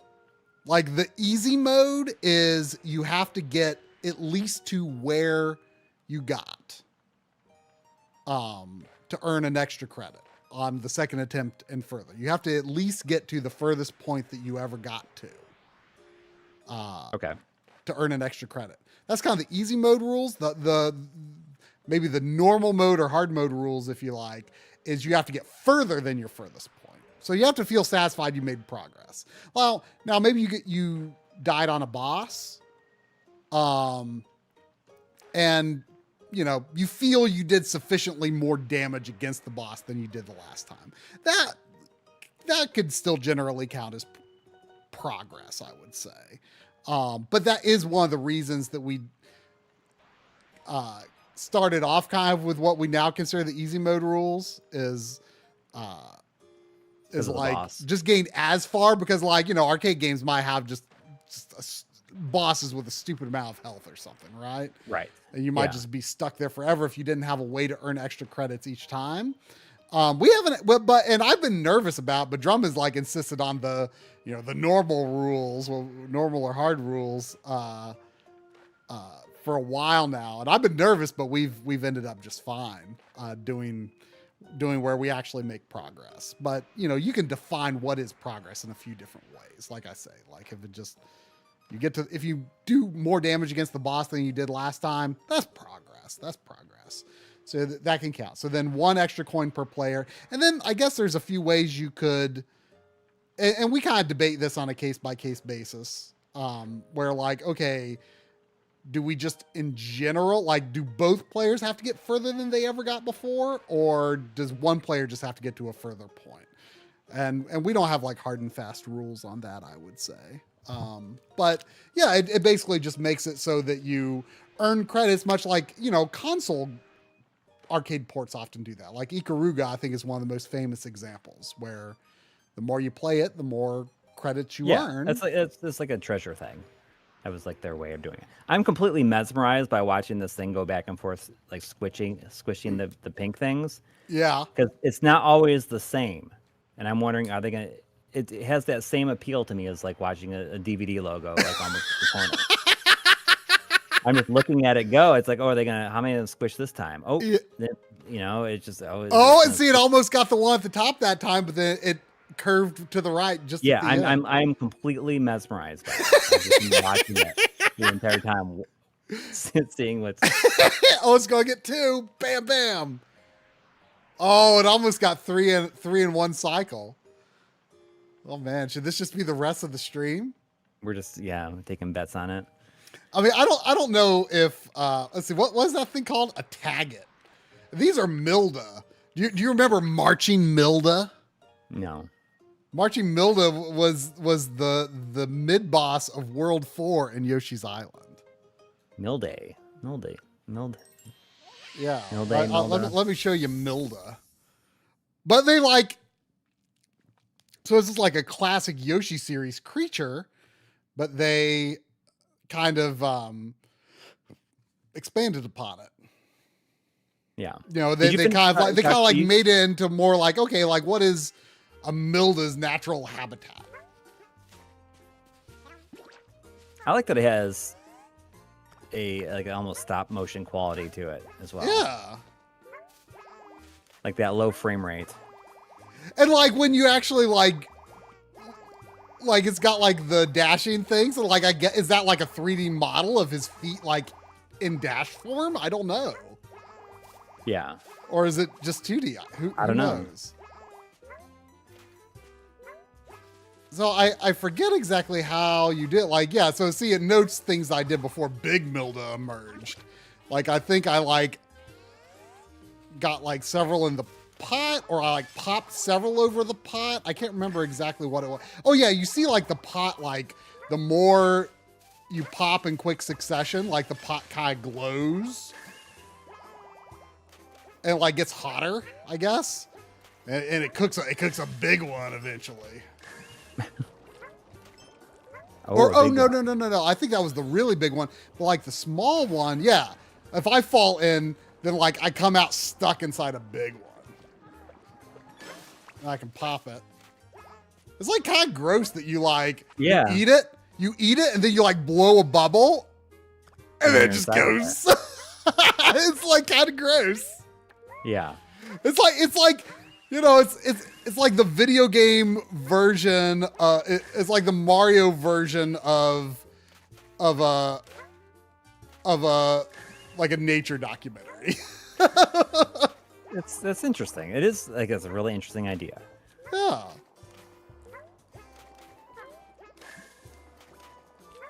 I'm glad they made it. Yeah.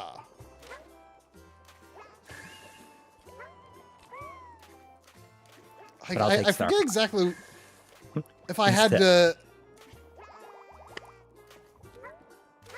like a really big one comes out of this pot eventually. Oh, maybe I have to ground pound more.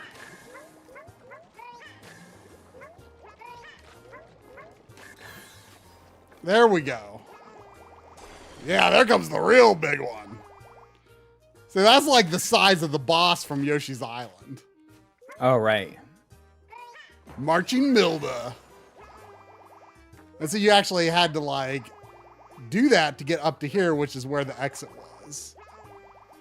Oh, okay.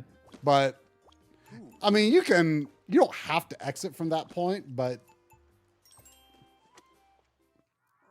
I don't think, in fact, I think you can only exit from that point one time. That book, the book kind of looks gross. Gross? A little bit. What's gross about them? I don't know. It just like, it looks really leathery because it is. Like bound in human flesh and inked in blood? Yes. Exactly. Inked in Yoshi blood.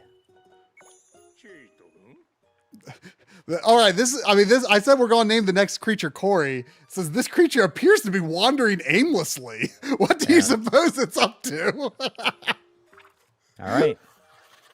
This is Coury no matter what. It's got to be. This one has a beak, but not a single feather to its name. Could it still be considered a bird? It has a big pointy beak. Looks like it would hurt. There was $4.99 from Kevin the Shane. Thank you. Thank you. I play as Green Yoshi every time and always use Mr. E's suggested names. Am I boring? I mean, Green Yoshi is my... I don't think you're boring. You're doing exactly the way that I would do it. And you've been doing it how I've mostly done it. Like, I've tried changed Yoshi's a few times, but I've used Mr. E's every time. But since we're stream... Whoa! Goodness gracious. You can probably dives change right it at you with this anytime, pointy right? beak. You can probably change it anytime, right? What? I don't know. So what does it taste like? Did it say what it tastes like? Tough beak to swallow. It got buried when I pounded into the ground.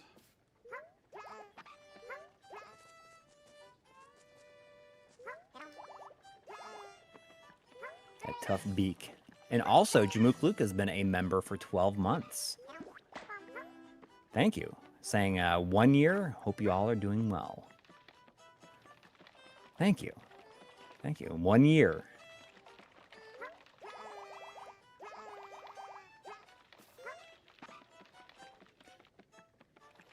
I bet they can crack that nut. Yeah. This nut wouldn't be. Oh, it's rhyming around me here. now. Oh, can I ground? Can I use it to? Let's see. How can I? Right. You can't die in this, right? Is that the whole thing? Yeah, pretty much. Creature got stuck.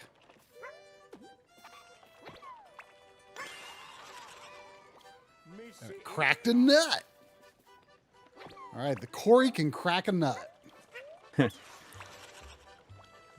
Crashed into each other. See, so you just like play with it. You just like you just play with it. You just see what they do.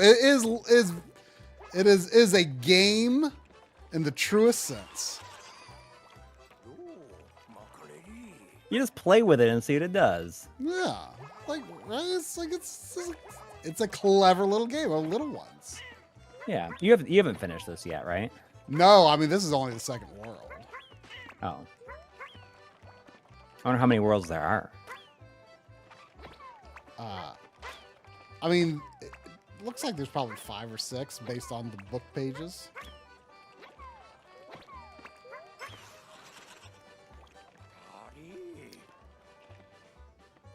So it's cool how like it makes the notes like in the world, like wherever you like completed that sort of discovery. Can they?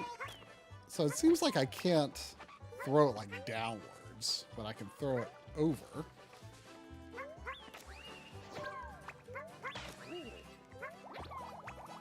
And you can like different creatures can, Yoshi can carry them on his back. And so that's like kind of a new mechanic that's interesting. Oh, there's at least 10. At least I think there's 12 worlds total. That's quite a few. Really? I guess so. Oh, so it's But since more you can't substantial die, than I thought. Then. Kaylee Gamer was calling it the Yoshi Highlander edition, and that just got me thinking about like a couple months ago.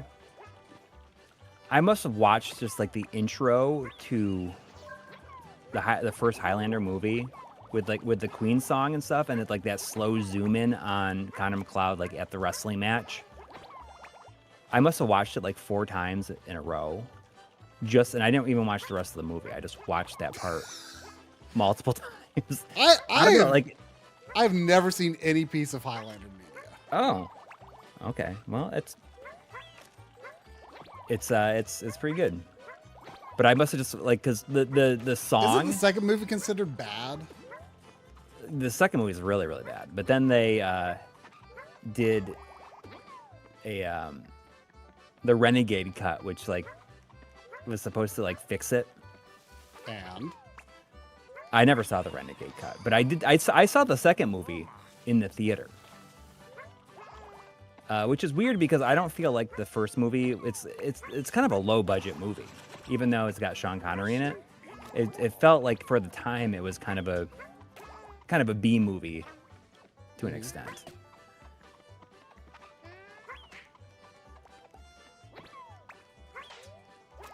Oh, I thought the cat was gonna cough up a hairball again. But I think this is a lot better game than Crafted World. I thought Crafted World was extremely disappointing. Okay, cut the grass? You can.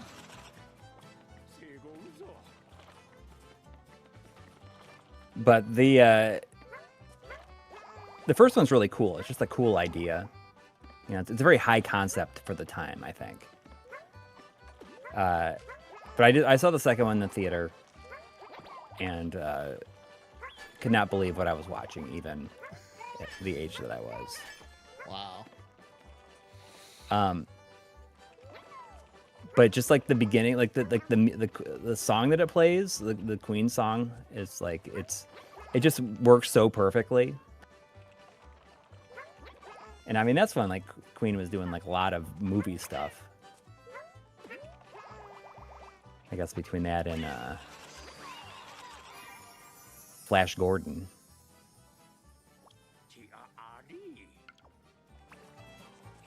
The second movie was really bad. And the third movie was not that bad. Oh, I need a small one to get to that flower. Are there more small ones?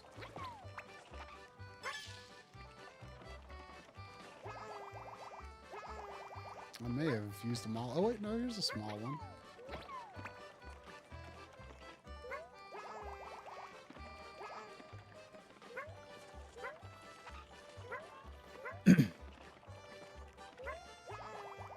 How can I get up there, though? I can drop him off there. I never saw Highlander Endgame. I just think it's isn't Highlander 3 called The Final Dimension? The Final Dimension. Yeah, it's such a good...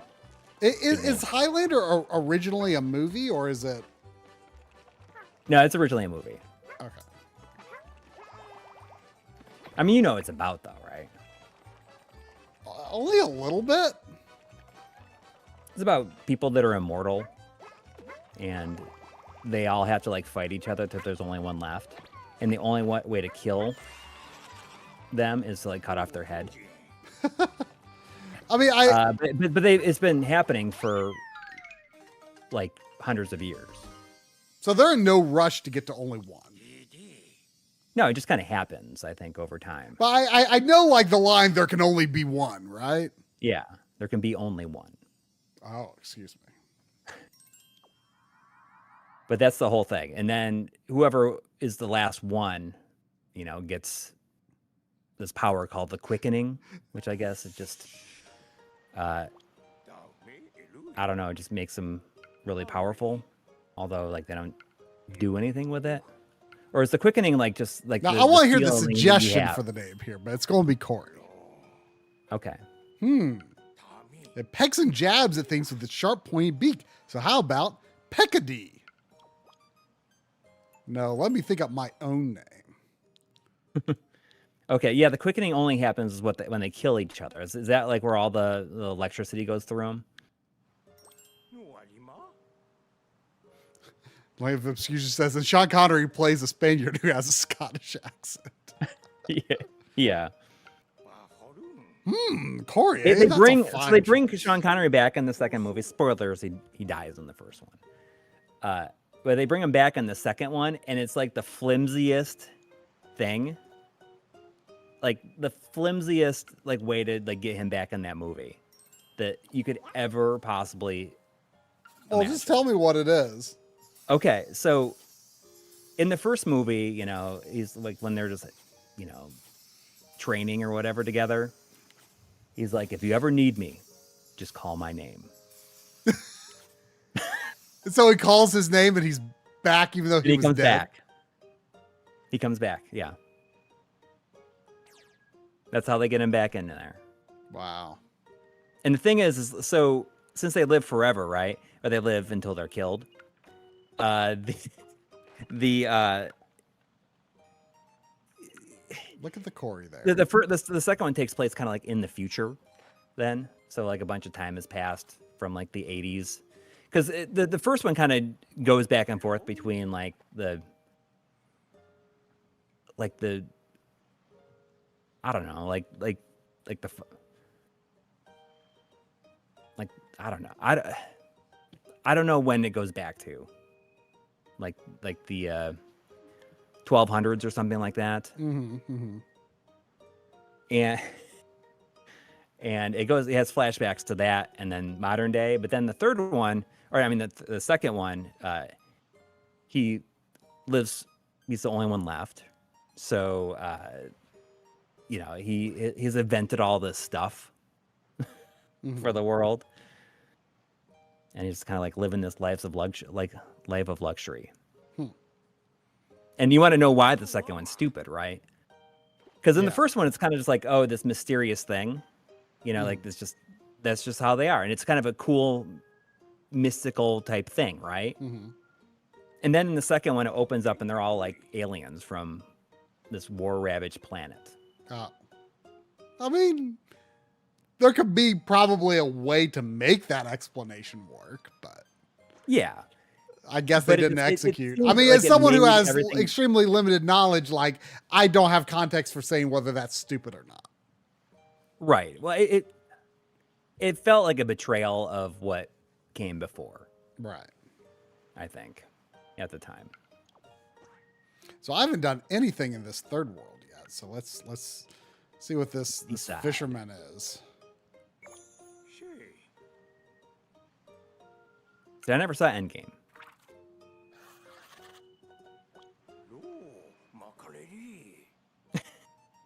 Yes. Dallas Patrick says, I just tuned in mid-rant and there Coury was like, is he talking about Highlander 2? And yes. Of all the things to talk about, right? We're going to talk about Highlander 2, The Quickening. But the Renegade cut like removes all the alien stuff. Oh, okay. I don't think they Is that an official cut or is that like a fan cut? It's an official cut. And I mean, it released on DVD and everything. I mean, I would say at this point it's probably more official than the theatrical cut. Because I don't even know if they released the theatrical cut like after the fact, if they've ever released it since.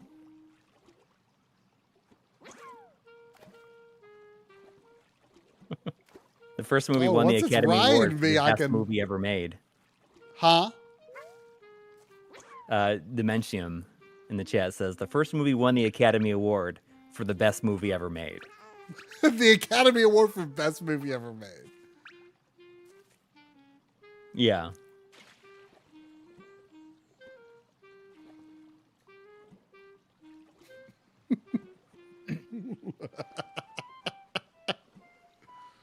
A Renegade Cut tries to act like they're from the future and are sending each other into the past, and it's even dumber than aliens. Oh. So what happens with the third movie is you see this flashback of one of the people I don't know why this worked or whatever, but you know, one of the people got caught in this cavern, like in it, he was like trapped underground for hundreds of years. Even though he didn't get his head cut off, so I don't really know how that works, but at least that seems slightly more like less flimsy than anything else. Like if they want to do that, sure.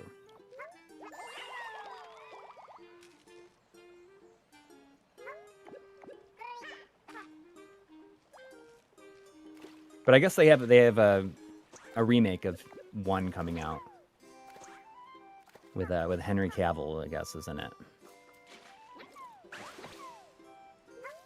They are remaking it. Have one with a... See, Corito says, I'm kind of surprised when they haven't remade Highlander. I bet it's coming. Like, literally it is. Or as my daughter says, literally. Literally? Literally, yeah. Does she intentionally say it that way? Yeah. I mean, that's just the way that she says it. But yes. I have to say literally every time she says it.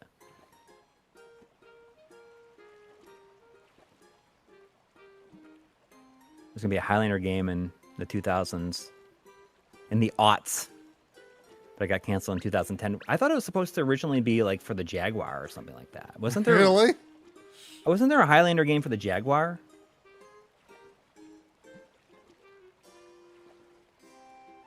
I haven't seen He-Man. I wasn't a gigantic He-Man fan. It's... Yeah, well, I mean, it's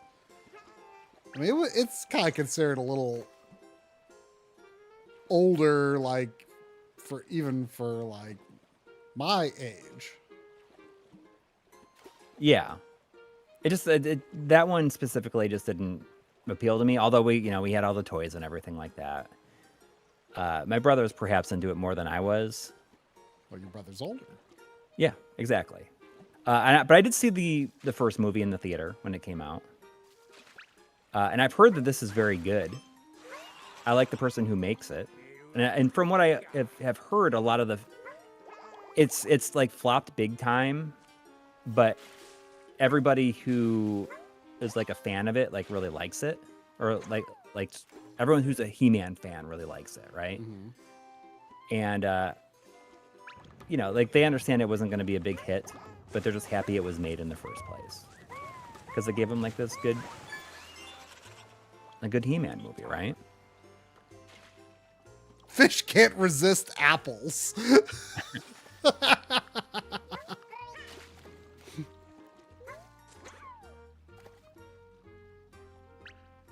But yeah, it's this year's D&D type movie. So yeah, D&D was great, but it didn't do well. And I think that it'll find an audience. I think it's going to be a situation where it's going to find an audience at home, kind of like what happened with Speed Racer also. That's another good example of that. Have you watched Speed Racer? Yeah, it's good. Yeah, it's really good. That just got a 4K release. Oh yeah? I bet it looks really good. I bet it does too.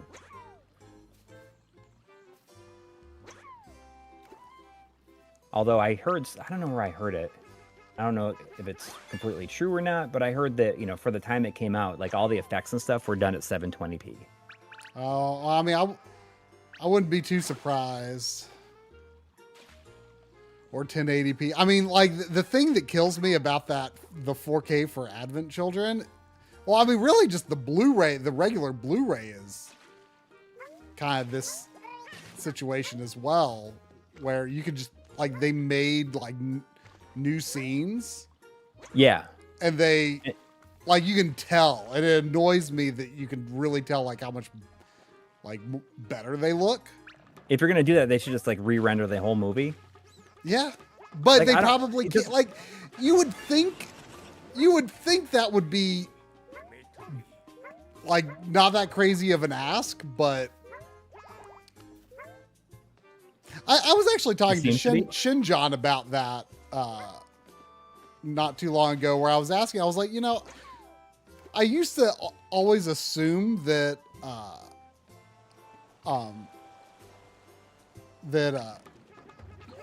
At Pixar, I've heard like re-renders their stuff. Yeah. Well, I said that I told Shinja, I said I used to think that like a movie was just like like the entire scene was a complete render, but then I started thinking like, oh, I wonder if it's actually like kind of composited, like, you know, like different parts are rendered separately and then made into one composite. 'Cause Right. that would explain why like re-rendering movies just or FMVs and games just seems to never happen, you know?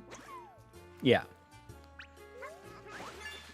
Yeah, well, I'm pretty sure that I've heard that Pixar re-renders their stuff for, and like I think that sometimes it looks even better. So there's like different versions. Like I think that's true for at least Toy Story 1 and 2. Although, you know, this is all just stuff that I may have read about it at one point or another. But I mean, I think Attack of the Clones, Star Wars, was shot at 720p. I think it was 1080. Because that was, But that was the first film to be completely shot digitally like that. yeah, Right? I'm not sure actually, but there is some limitation on it.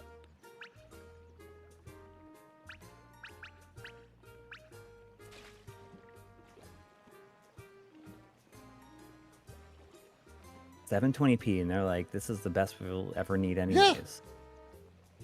Yeah, this like, you know,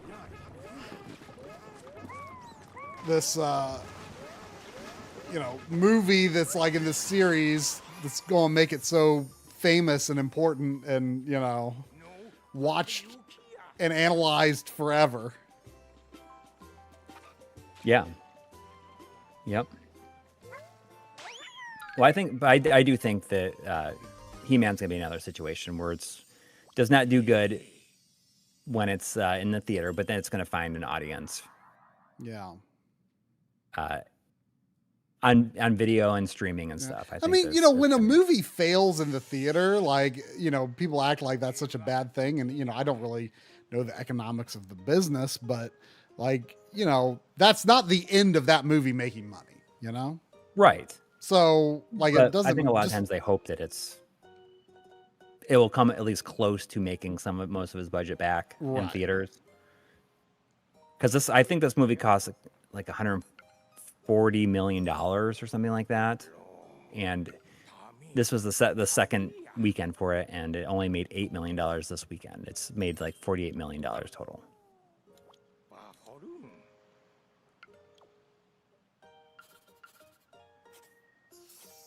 No fish will escape its grasp.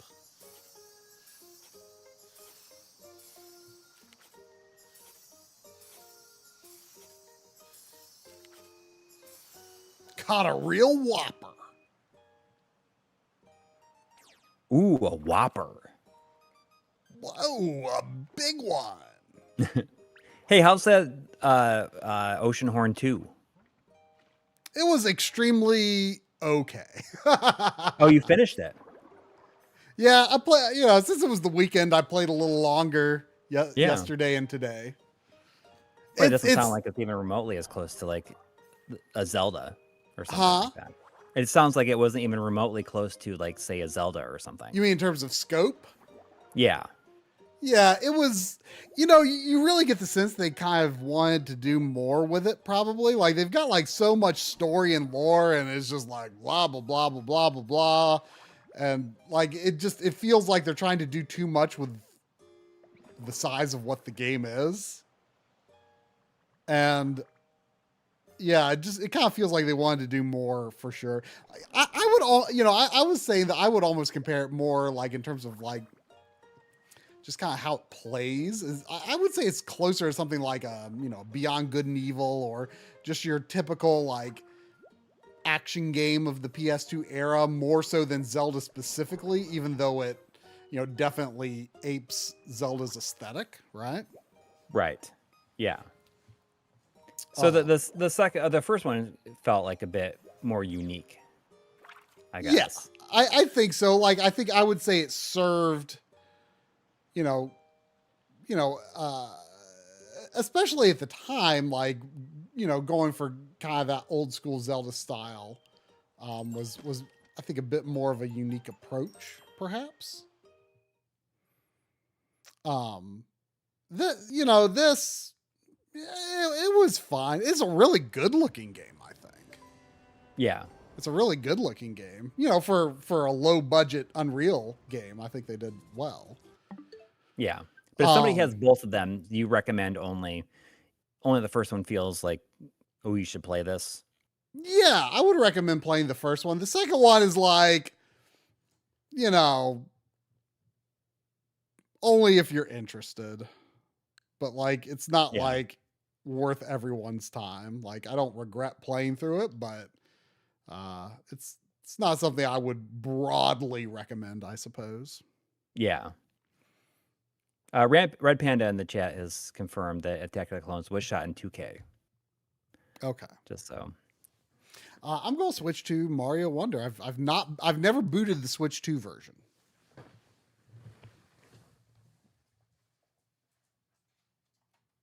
All right.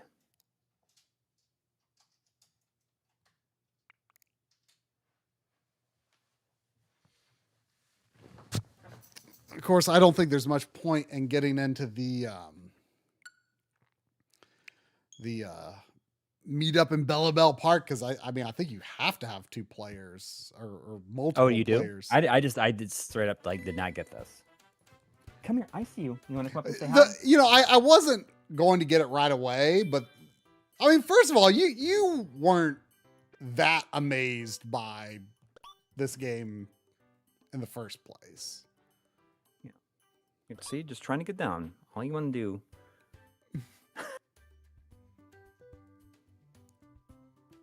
Right. Calm down. I don't remember this online feature. Is this new to the Switch 2 version? This cat, I don't even understand. She's like, don't pick me up. Don't touch my stomach. Don't touch the bottom half of my body. But I'm going to lay here and just sprawl out getting into a position and saying, please pet me. But actually don't. Don't touch me. What? This is like,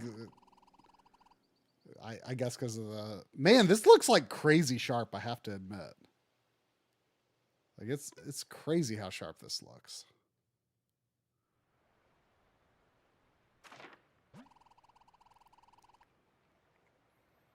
So what are you thinking about those? Have you seen anything else on the Xenoblade Chronicles X, or just the first Xenoblade Chronicles? I did see people say it looks like it still uses the same bad upscaling that X uses, but apparently it's like it's either better than it was in Chronicles X, or it is just less impactful due to the way the game's graphics look. Like, people say it's not as bad, but I'd like to see it up close before I buy. Yeah, I mean, it's only $10. So a lot of people are saying, oh, the second one's the one that needs it the most, because that's the oldest one. Right, and also I feel like that upscaling method might look less bad in the second one, just due to the way its art style is. Yeah, and it's probably similar to... And that's the one I need to play still, so... Yeah. I don't know, like the $10 upgrade, what I do know is that due to these definitive editions, or these, this Nintendo Switch 2 versions not being that great, it's saving me money, because I don't need to buy the cartridge to have that subpower version on cart. Like, I could see myself taking a chance on the second one, just because like, I actually need to play through that one. Yeah. And the chances of me playing all the way through the others is somewhat slim. I mean, I would kind of like to replay X. I've already replayed 2, because I've replayed 2 on the Switch. I played on Wii and now play it on Switch. And 3 is so new, relatively speaking. We played the first one, or we played the first one on Wii, and yeah, and then when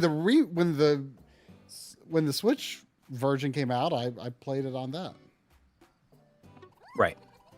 I've only played the Wii version. I was thinking about, the $10 doesn't sound so steep for that. And, I heard that it's not a constant 60 FPS. It like drops here and there. But I don't know if that's like preferable to just like this. Was it just 30 FPS locked before? It was just 30 FPS locked. Or, target at least. I remember it being a pretty good 30 FPS. If I remember correctly. Yeah, I mean, if they're just pretty much close to just being a constant 30 FPS, then I'd kind of just rather play those versions, I think. But there's probably no chance of the third one including the DLC with it, which would make it worth it, but I don't know. I've only played the first one, and I think that the update for the Torna is going to be free. I don't know if you heard that or not. Oh, really? Yeah. So you could get the Torna update and just like see if it looks okay? Yeah, pretty much. I mean, that's what I was kind of thinking about doing it. When is that coming out? Is it July? Okay. I don't know if that's... Well, I'll definitely kind of use that as a way to judge whether I want to buy the full update.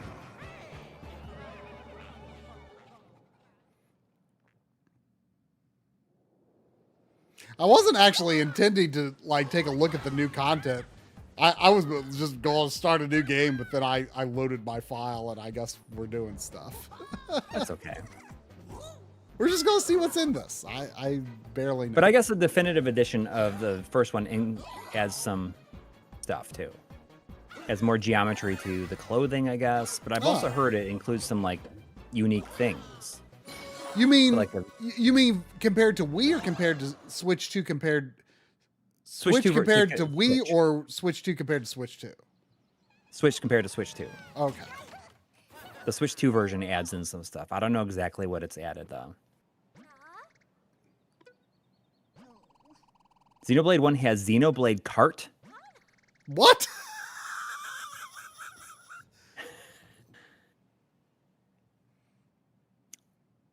I'm going to ask for someone to elaborate about what Xenoblade Kart is.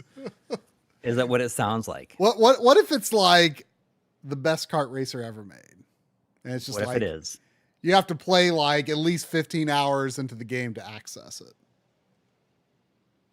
And voiced heart to heart. So do they like get those original voice actors back?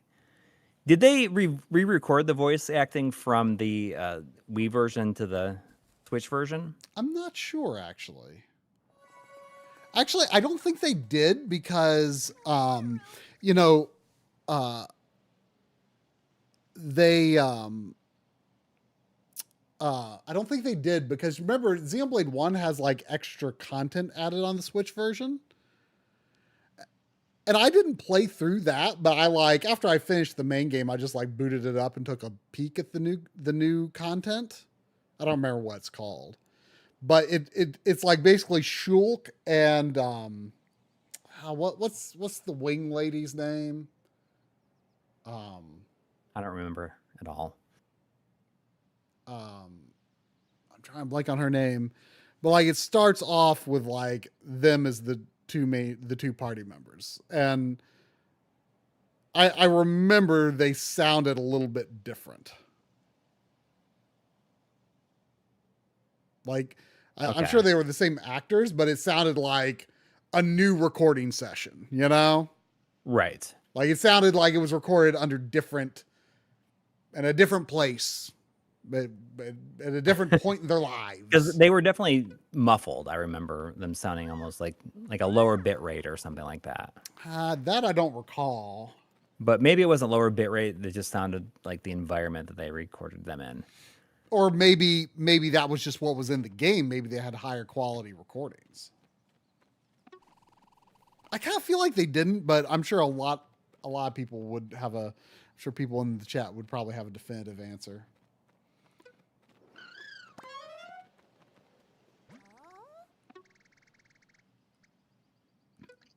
Okay, so they added hover bikes Oh. and a racing mini game. I'm Plant Luigi now. Okay. There's like way more setup for this than I expected. Whoa. That's an interesting power.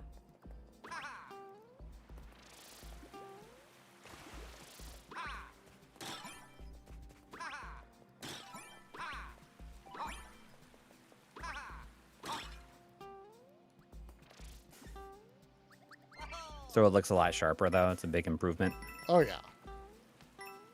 I mean, you can definitely see the 4K benefit for sure. And you bought the cart for this, right? Yeah.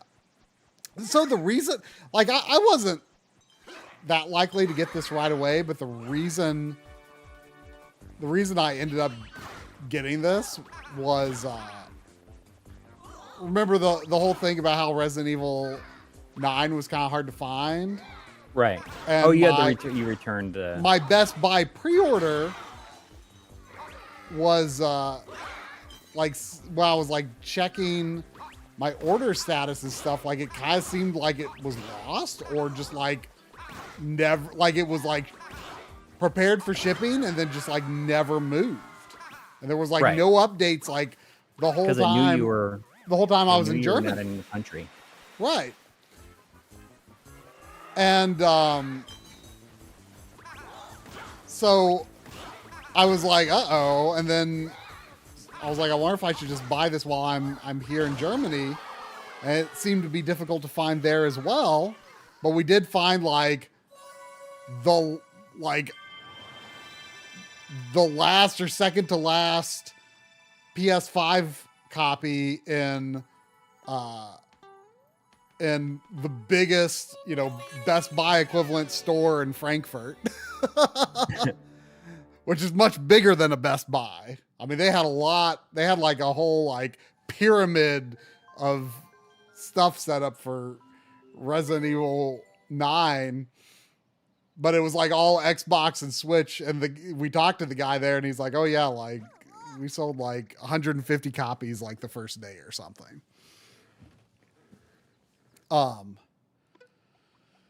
But yeah, so I was like, oh, I'm glad. I mean, yeah, it's not like I would have never been able to find Resident Evil 9 again, but like I had my heart set on like playing it as soon as I got home. So I was like, well, I'll just, I'll cancel that order that never came and I will, You're panicking a little bit. I was panicking a little. Well, like literally like the day I fly home, like the Best Buy package starts moving. And because I had ordered it with a gift card, it was the gift card that we got from our business card rewards.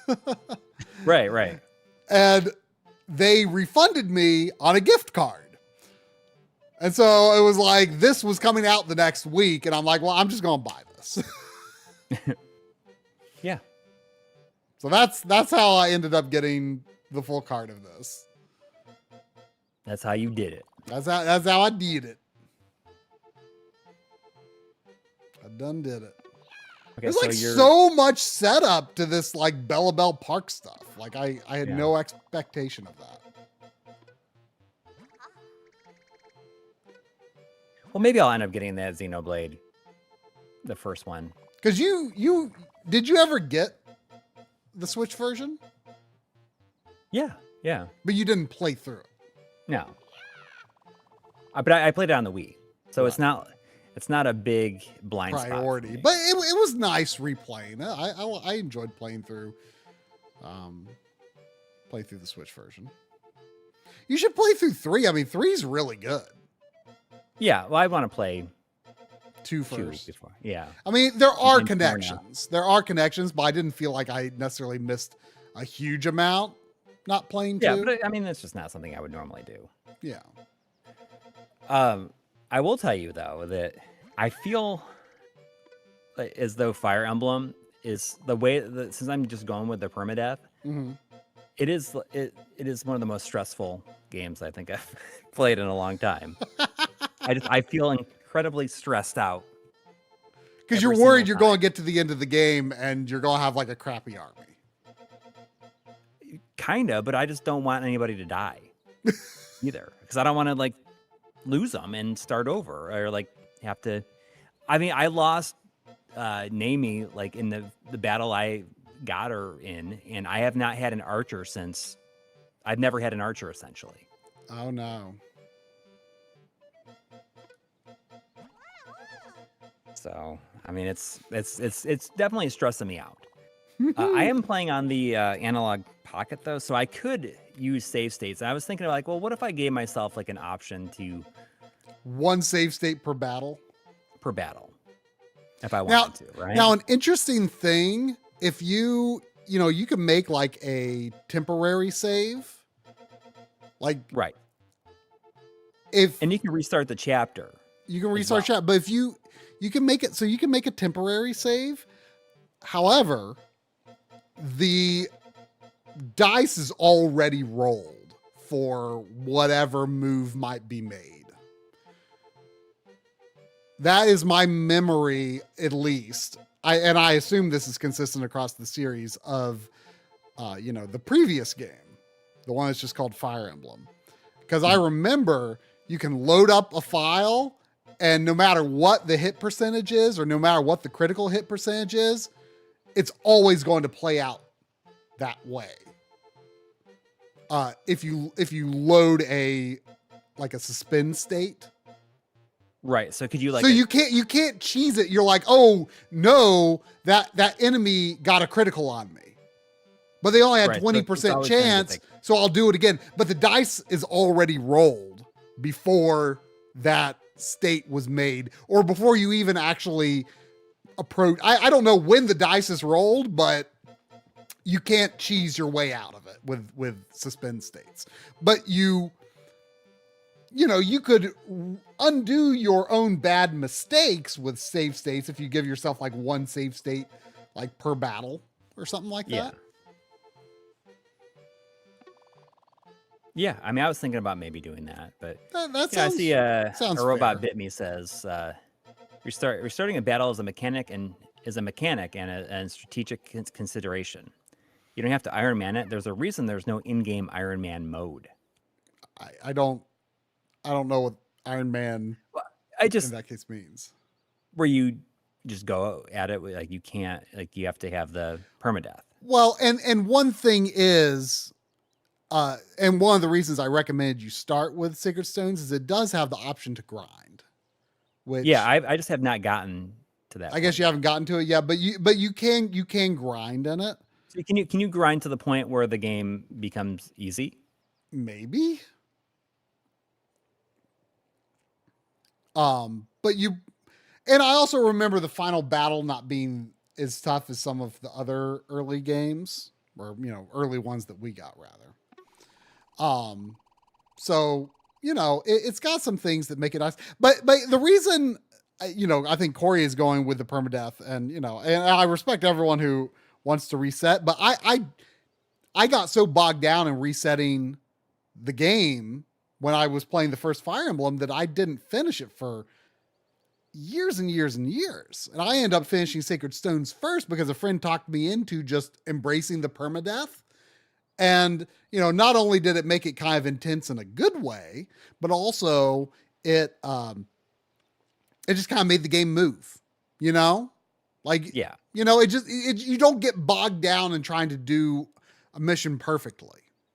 Right. And it helps the game just move along, and you don't get bogged down in perfectionism. Right. Because you could also get really, here's the other thing, some people also reset if they get a bad level up, because sometimes you get one or two, like your characters. I don't remember if they do at that point, but like as the series goes on, your characters even kind of comment on how good their level up was. They'll like sound disappointed if they only get one or two stats up, and sound satisfied if they get 3 or 4, and they'll be really impressed with themselves if they get 5 or 6 or 7 stats up and 1 level up, and that's random how many stats ups you get. Yeah. So people might reset if they get like a +1 stat up, and it's like that's like getting into the whole what's the Min-max? no, what's the thing in Pokemon where Like the shiny stuff? no, like Shiny. you know the whole thing in Pokemon, like I wouldn't touch this with a 10-foot pole. Like the whole thing where like every Pokemon that a Pokemon encounters before their next level up adds like some bonus to particular stats that they will get at that level up. And so people like get, they try to like maximize like this Pokemon encountering these types of Pokemon, like so they get like, maximum strength up or whatever the heck. EV training. Yeah, it's like encounter values or something like that. EV training. Oh, and then like people get all into breeding Pokemon, like that stuff. Like I am shocked that hasn't like ruined Pokemon for people. But like people get so into it, but that would like if I cared about that stuff, it would drive me nuts. I like that would drive me nuts. Well, either way, I think that I'm going to go with permadeath unless I ran into a situation where I lost like 5 people in a battle. You know what I mean? Like if I lose 1 or 2, I think that I can live with that. But if I say like lose just a ton of people in a battle, I remember when because Radiant Dawn is one of the harder ones. right? And I remember in the final stretch of that game, I was getting really nervous because I had a string of some bad battles. I was losing lots of people kind of in the lead up to the final battle. I like, this was before Drum and Lynn lived near here. Right. And, I remember calling Drum on the phone and being like, man, I don't know, man, you got to talk me down from resetting. Cause like, I don't know if I can beat it. I don't know if I can beat it at this point. I don't think I'm going to make it. Like I've lost too many good people. And I didn't do it. I didn't do it. Anybody else? But I was nervous. Could you grind in that one? I don't really think so. So that's like grinding's not a thing that is in every single game. No, absolutely not. Interesting. Well, yeah, if I lost like half of my team or something like that in a level, I'd be like, all right, well, maybe I'll restart this chapter because the restarting the chapter exists for that. George Cody says Fire Emblem is a masterclass in making you anxious about the death of the least interesting people ever.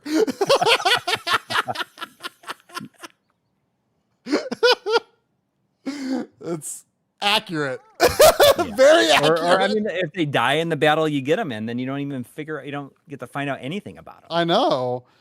Well, and honestly, like one of the reasons I ended up just like not continuing to play Shadow Dragon was like, my gosh, the people in that one are like even more throwaway than like the GBA era. I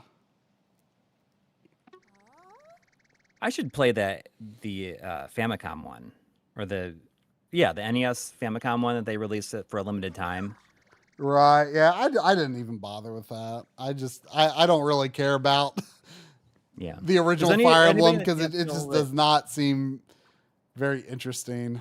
Like I'd be curious to try some of the Super Famicom ones maybe, but does anybody feel that Shining Force is better than Fire Emblem? Because those are like the competing series, right? At that time, kind of, I guess. Probably.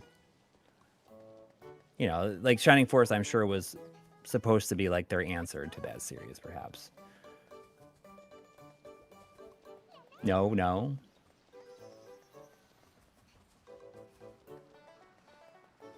So there's like random players running around here. I see. I don't have enough Bell water.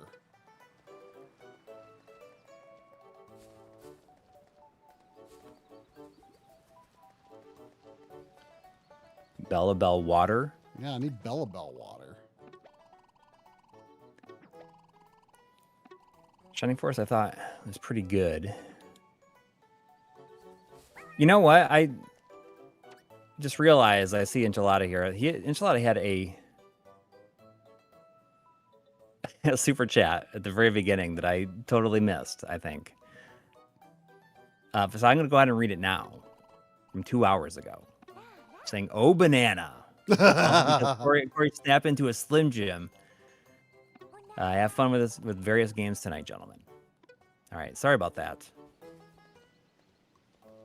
I do apologize. I don't especially want to even do this Bell Bell Park stuff right now. Like I just wanted to start a new game and play a little bit, you know? So that's what I'm going to do. Do that. So can I just I did see play so as the arenas Rosalina are for now? grinding because you can lose people at the arena, I guess. Oh, wait a too. second. Can you not make a new? Probably. You can't make with a new game profile. in this? Seriously? Why don't you just delete your save data and start over? I don't wanna. Can I? Oh my gosh, Nintendo! You're not. They do this kind of stuff a lot. Huh? They do this kind of stuff a lot. Nintendo does? Yeah, I thought mean, Nintendo I was feel always like good. it's Well, I definitely guess the happened a new lot, Zelda a few times games, on the right? Switch. What's that? Zelda games are bad at that, I guess, maybe, right? Or no? Now, you I can do thought manual Nintendo saves was in good that. at giving you I'm not save sure if you can files. start a new game. Like, like, what the heck? Just go to the first level. Yeah, but I guess just I play random levels. I just wanted to play. I guess I can play as Rosalina now. I mean, I'm assuming she Yeah, there hasn't you played any different than anyone else, but it's cool that she's here. There you go. So the arena is where you can grind? 'Cause I did see one arena.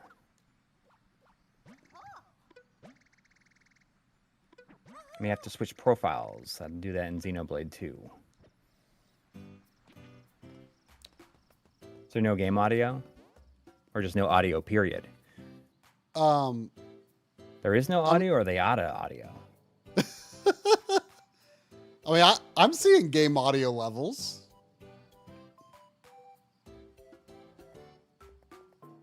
Is anyone else not? No game audio. Really? I mean, I see levels. It doesn't Maybe look, it's just not very loud right now. Yeah, I mean, this is sort of light music, but it doesn't look that low to me. Oh, you know what? I wonder if it could be because I've got surround sound on. Oh, maybe. Like maybe some things were coming out of the center channel or something. What did you say about the? Oh yeah, right. So what? So this stuff. Are these new levels? Yeah, I mean, you've done everything in this game, so I assume Yeah, that stuff is new. I 100% of it.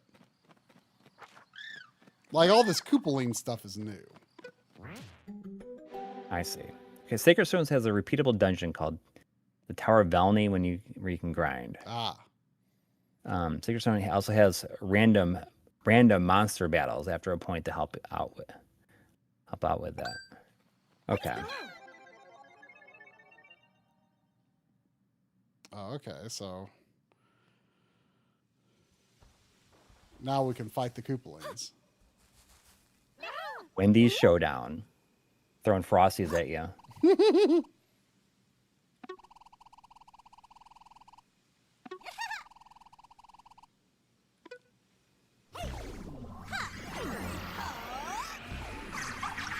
Oh, she's a cheap. How cheap? You know, you start rolling.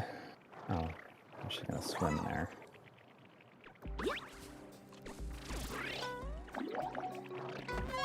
I don't really want to be this weird flower pot. It's so weird looking. It's the new power. I Right? guess. I mean, it's new for Switch too, I suppose. Yeah.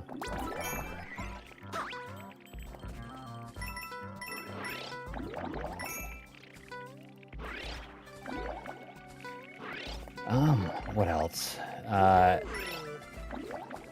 Yeah, I really like the Star Fox demo. I am pretty excited about it. I think it plays really nicely. And I'm wondering if there's going to be more to it than what has been let on. I'm secretly hoping that they have stuff from the first game in there. I mean, not that secretly.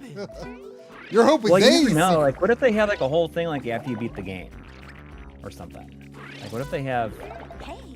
Well, I mean, it seems like they've probably got like at least a movie's worth of like cutscenes in there. Yeah, I think if they had all this stuff in there, they probably would have made a big deal about it because it'd only help sell it, right? Maybe they think Star Fox 1 isn't a big selling point. Well, I think if they added that stuff to it, it would be a lot of people would be happy. Well, of course. I mean, I'm with you. I'd love that. Yeah, Cheesemeister says I was skeptical, but the Star Fox demo delivered, and it was a lot better than I thought it was going to be. And it runs really good. And I actually skipped all the cutscenes and stuff in the demo, so I could not have it spoiled. Enjoy them later. Yeah.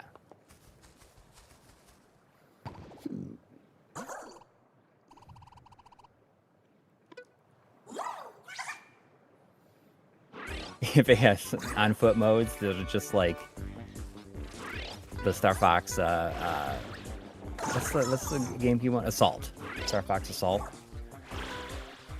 levels. There's just so many of those on-foot levels in Assault. It's kind of silly how many there were.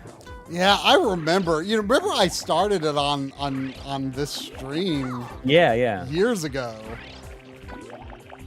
So you never finished it, I guess. I like tried to go back to it, but it's just so obvious that they designed it as On foot. as like a multiplayer thing first, you know? Yeah. Yes. Oh, she's back. Yeah. But the shooting stuff, the non-on-foot stuff is really good in it. Well, the opening level makes an incredible first impression. Yeah. And like- I think there's only and like three the- more vehicle levels in the entire game. And you're like going against Andrew, who's like, you know, Andross's nephew from Star Fox 64. Yeah. From Star Wars. So it's like actually like a proper continuation. Right. And then they've never been able to do that again. Well, yeah, Star well, Fox they introduced Star Fox another Command enemy. Star Fox And Command like actually kind of takes into account lots of stuff From that game. from like all the games. Maybe that game, but I know for sure. I mean, it's got like Crystal from Adventures. Right. I got a Bella Bell flower. Okay, well, this stuff I'm fine with doing. I didn't want to do the stuff in the actual park. Right. But like I wanted to like do like because I knew there was like the new like Koopaline levels. Let's meet up in Bella Bell Park. But I yeah, don't I'm like excited how about they Star Fox. animate while they're Right, wearing the flower suit. It just looks weird. Yeah. Got another postcard. When is Star Fox coming out? It's come out the 25th. So a week and a half. Oh wow. Did you try the mouse controls? Like I don't see that No. being something I would use, but Yeah, it's not something I'm very interested in. I'm just I'm excited about a traditional controlling Star Fox game. yeah. And that's I mean, and you're also excited because like you've barely played 64, really. yeah, I played through the main route. Yeah. Right. Oh, you never like went back and like Did all the other. you levels? never like No. got the true ending then. No. So it's just interesting because like I'm excited about it because it's it's going to be It's pretty fresh for you. pretty fresh, but also, you know, like I said, I'm excited about a very normal, traditional controlling Star Fox game. It doesn't have a gimmick, or that it's only some levels are, you know, not on, are like in vehicles. Yeah. Or Or doesn't need a they're vehicles gamepad. that control with really weird mechanics. Yeah, I'm just excited for a very traditional Yeah. playing. I mean the land the what was it? The land I was going to say land stalker. Well, The land, is it the Landmaster. Landmaster? Landmaster. Yeah, Like it's awesome. And the yeah, Blue Marine is okay. yeah. But you know, it's still this. It's similar controlling, right? Yeah, it's not weird. Right. So I think that that's one of the things that makes me really excited about it, is that it's going to be a fairly new experience for me. Yeah, I mean, I think that final battle is like the true like the true find the true Andross, and then you know, the escape and stuff is really cool.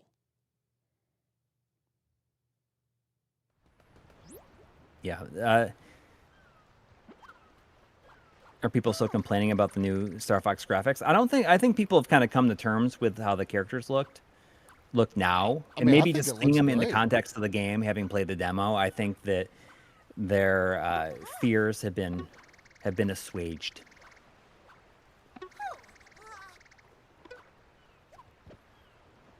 What So about that's regular races?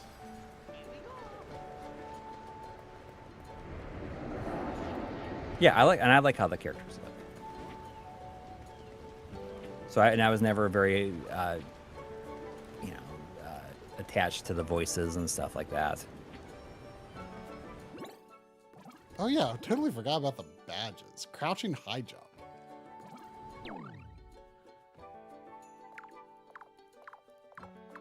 Let's just go to... Oh, it looks like there's some you didn't have. Huh? It looked like there were some of them that you didn't have. Oh, the badges. Well, maybe these must be new because I did everything. That's a lot of new ones, but there's also one blue one missing. I mean, I know I did everything. Because that last challenge was insane.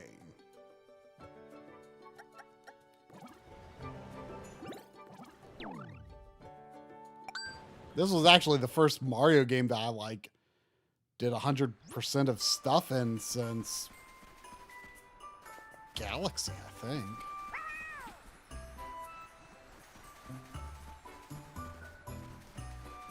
So how do I find another one of the Toad camps? Oh, here, right here. Oh, wood.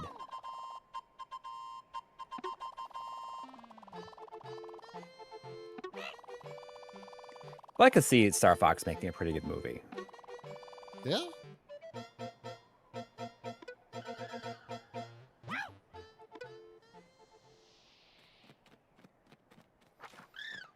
And it kind of looks like they're going to be based on that, you know, intro movie they play at the end of the direct, where, like, you know, it's showing when James goes missing and Pigma betrays them, right?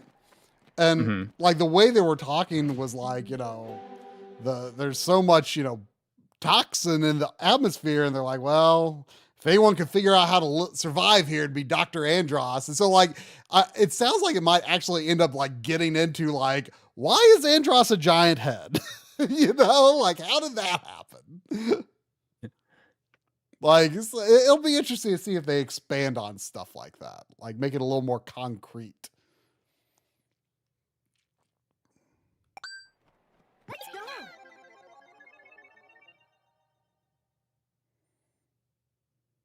I wish you could have them all speak in voices that was not from the original game, but from the SNES game. That would be awesome, right? I mean, maybe it could be an option. That would be pretty cool.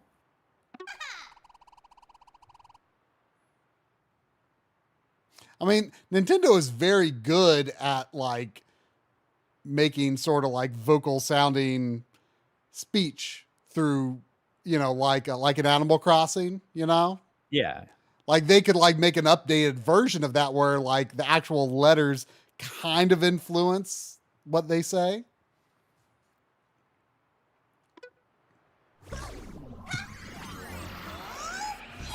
Yeah. I mean, but Star Fox is like, bull, bull, bull, bull, bull. Burp, burp, burp, burp. Burp, burp, burp, burp, burp. And it always sounds like Falco is saying critical wing damage.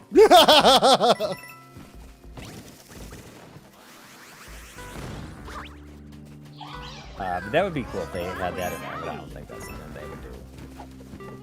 So do you have to play these Bella Bella parks like using the outfit, you think? Oh, you got it. yeah, I got the elephant. Elephant I don't even remember like what does the elephant even do? I kind of forget, to be honest. Can't you just charge through things?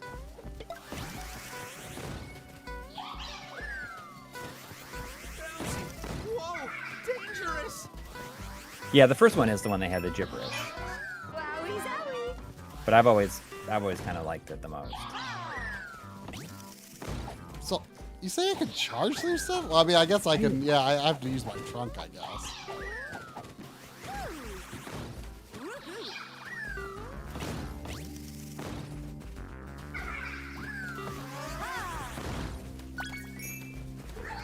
I thought Falco was saying Loop 7.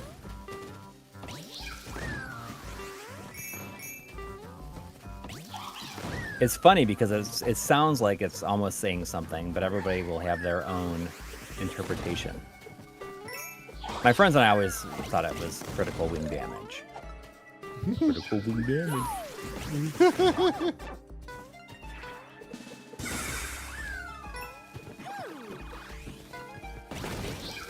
Ow. Tiny Rosalina. I get. Oh wait, I was gonna say. Wowie I zowie. didn't want to use the plant thing, but I've got another elephant.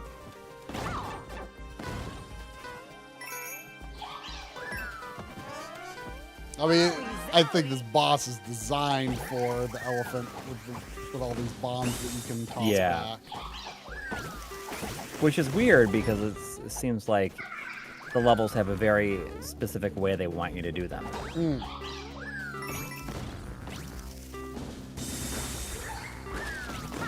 I need to know if the DLC was worth $20. I mean, you didn't buy it, did you? I did not know. Yeah, that like I said, that Roller Coaster Tycoon was the first that I bought. Like, I mean, it's pretty neat using the mouse.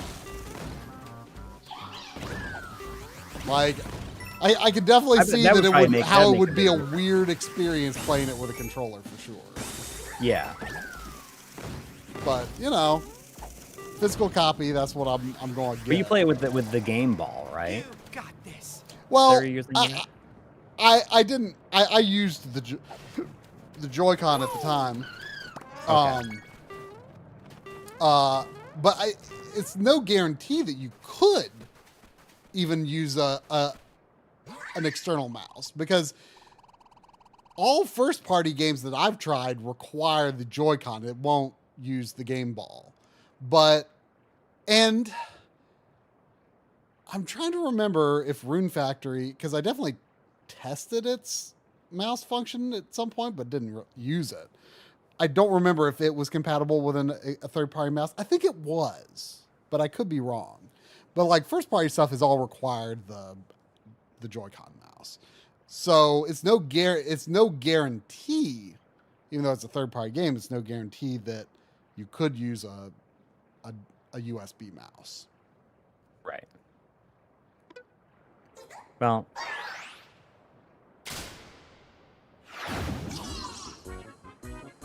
I don't know. Yeah, I didn't really care for Star Fox 2 that much. Star I Fox don't know. what? Star Fox 2. Yeah. It's You know, super it unique. was legendary because it's like this thing we didn't get, Yeah, I mean, I think it's kind of interesting that they chose to do what they did with it. It's very. I mean, it's cool. I mean, I'm glad that mean, that it kinda was goes back- released officially. You know, that is a great Yeah. thing. But, But the like, fact that it's like kind of like a strategy game. yeah, you know, it's mostly like all range mode stuff, right? Like it. Yeah, yeah. Now, Yeah, I but actually think yeah, I think strategy. you know, probably an unpopular opinion, but I think Star Fox Command is a much better version of what Star Fox 2 tried to do. Oh, for sure. And And Command was the made by system is a Argonaut, better right? fit for that concept, you know? yeah, yeah. Well, I guarantee you that that's what their intention was, because wasn't Command done by Argonaut? Yeah. So I mean that would make sense. Or that they Q kind of Games, or I retooled. mean, it was a lot. It was a lot of the same people. I mean, it was Dylan Right. Cuthbert's company. Right. So I mean, I can understand them doing that because it makes sense for they already had this design figured out. Yeah. But yeah, And with years to think on it, right? Yeah, And now they can exactly. just do a better job with it. So I get that. I totally get that. And that's a game I have not played. Although I finally got my DS Pico flash card set up. So I can mean, you've probably- not played Command. Right. Right. So maybe I should give that a shot on the DS Pico. think it's to see if pretty I like neat. it. I enjoyed it a lot.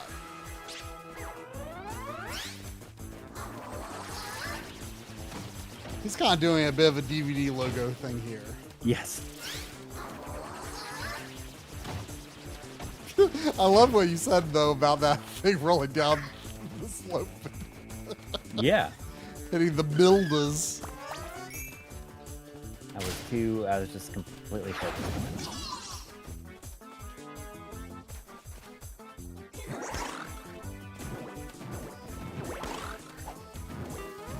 Wasn't I joking about taking like just uploading a really long Yeah. capture of the DVD logo of a DVD logo, doing that, and people might just keep it on. And all like, the yeah, time. just like put ads on it. When does it hit the corner? And I guarantee you, if you made it like 10 hours long, You'd get lots of ad revenue. you'd probably, but also, you know, people are going to watch. They will watch it. They will watch the whole thing because they need to. Then they can put in the comments where it hits the corner. Yeah. They could link to those time codes. And what I would do is people would do that, and I would go and delete the comments that have it. Oops. So that everybody who does it would think they're the first ones doing it. You know what I mean? Like I think that's a Give them that joy. yes. I mean, it's just like this universal thing. Yes. Like, has there ever been like a psychology study done on that? Just like people universally love that. That's a darn good question. I'll give that Star Fox Command a. I will attempt that on the DS Pico. The Pico.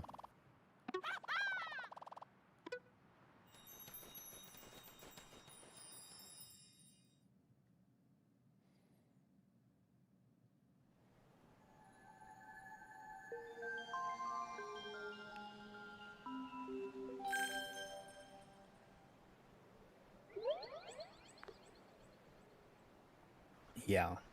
Okay, so it looks like how many Bella Bells are there, I wonder? And I wonder if it's all this multiplayer stuff that's where the real value comes from. I think that is it. I didn't realize that the Koopa Lane stuff was like tied into Bella Bell Park. I thought it was just like new single player levels, which it is, but it looks like there's 7 because there's 1 for each Koopa Lane. That's not very many. Those are like 7 new levels and that's it. I mean, there was all those badges that I didn't have, so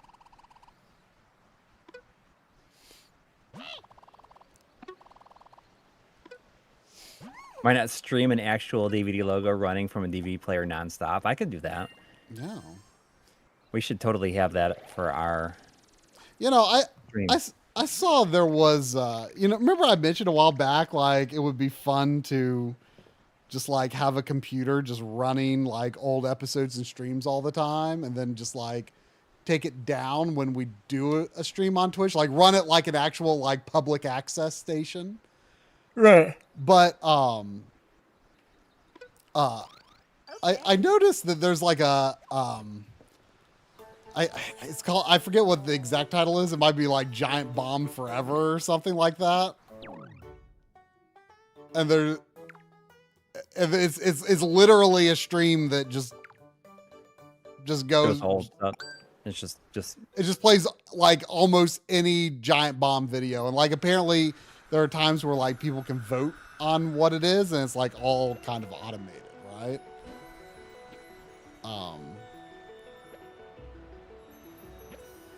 They've got just like set up through whatever means to do that. And I was like, oh, like I wonder if maybe doing it as a separate channel makes more sense. Like, would people watch that? Just like have that running on Twitch all the time? Yeah. Chris S says, is it the Carolina Panthers just won this Stanley Cup? So that's crazy that hockey and basketball basically ended at the same time. Like I feel like everyone is talking about hockey, basketball, and soccer right now for some reason. Yeah, I mean that's true. I mean, because like the NBA Finals ended yesterday. The NBA season ended, and the New York team, New York Knicks, won the championship yesterday, and they hadn't won in 53 years. Didn't I see something about like things being set on fire in New York or something? Like no, I don't think nothing was like. Everyone was really well behaved.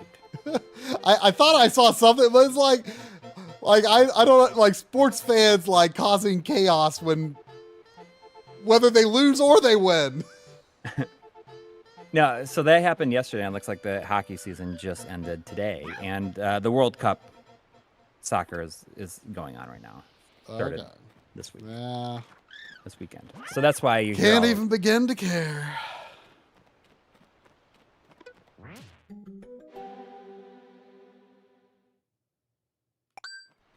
Let's go. It could also just be a continuous live stream on YouTube. Yeah. Yeah. Maybe I think it might make more sense on Twitch. I don't know. Yeah, I think it'd be cool just to run that stuff. I do wonder if like doing it as a separate channel is the way to go.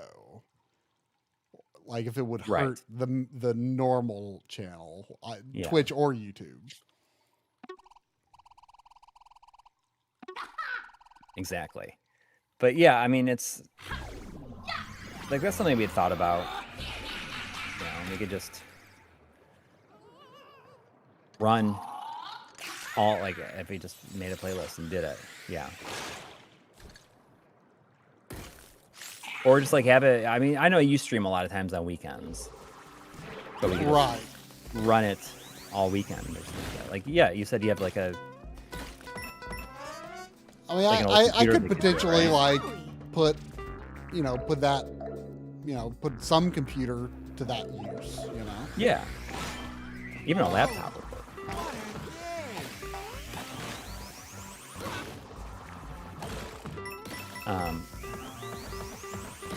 Yeah, I'd be curious to see like how that would go. It's a good thing to put it on in the background and watch it with other people and people could talk to it. You never know what might be next. And it would be, you never know what's gonna be next, but it'd also be like, remember when these guys used to make videos?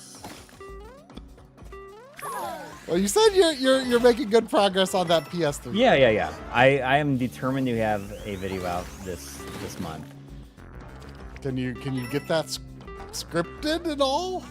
Yes. Oh yeah. Yeah, that's a lot of games. Of course, you're not going to talk about each one for very long. Yeah, I'm not going to talk about them for very long. Because, I mean, some of these, I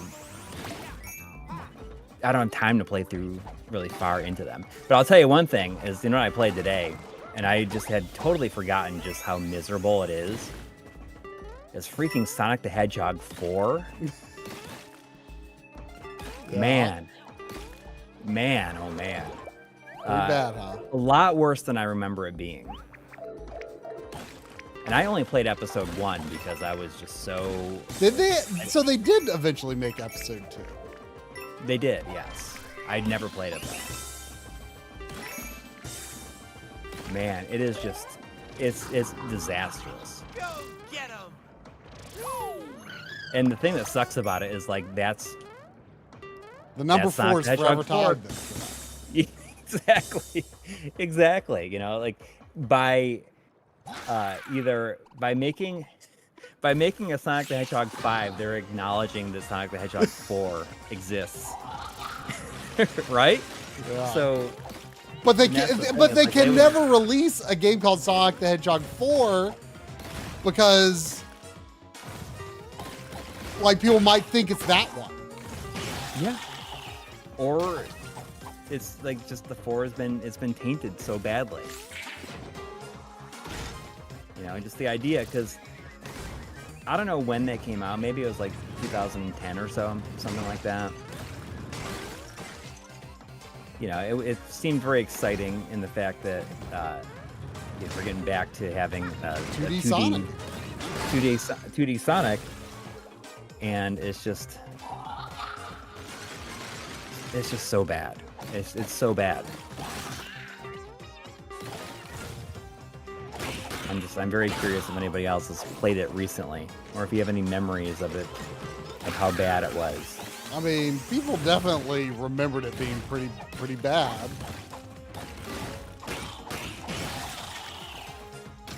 But I never played it. I feel like, did I play the Wii version first? Did I get it on the Wii? I thought I got it on the PS3 at first, but it turns out that I didn't, because I had no save file for it, and I've beaten it. So it makes me wonder if I had gotten it on the Wii for some reason, because I thought, oh, this just feels like it's more appropriate on me.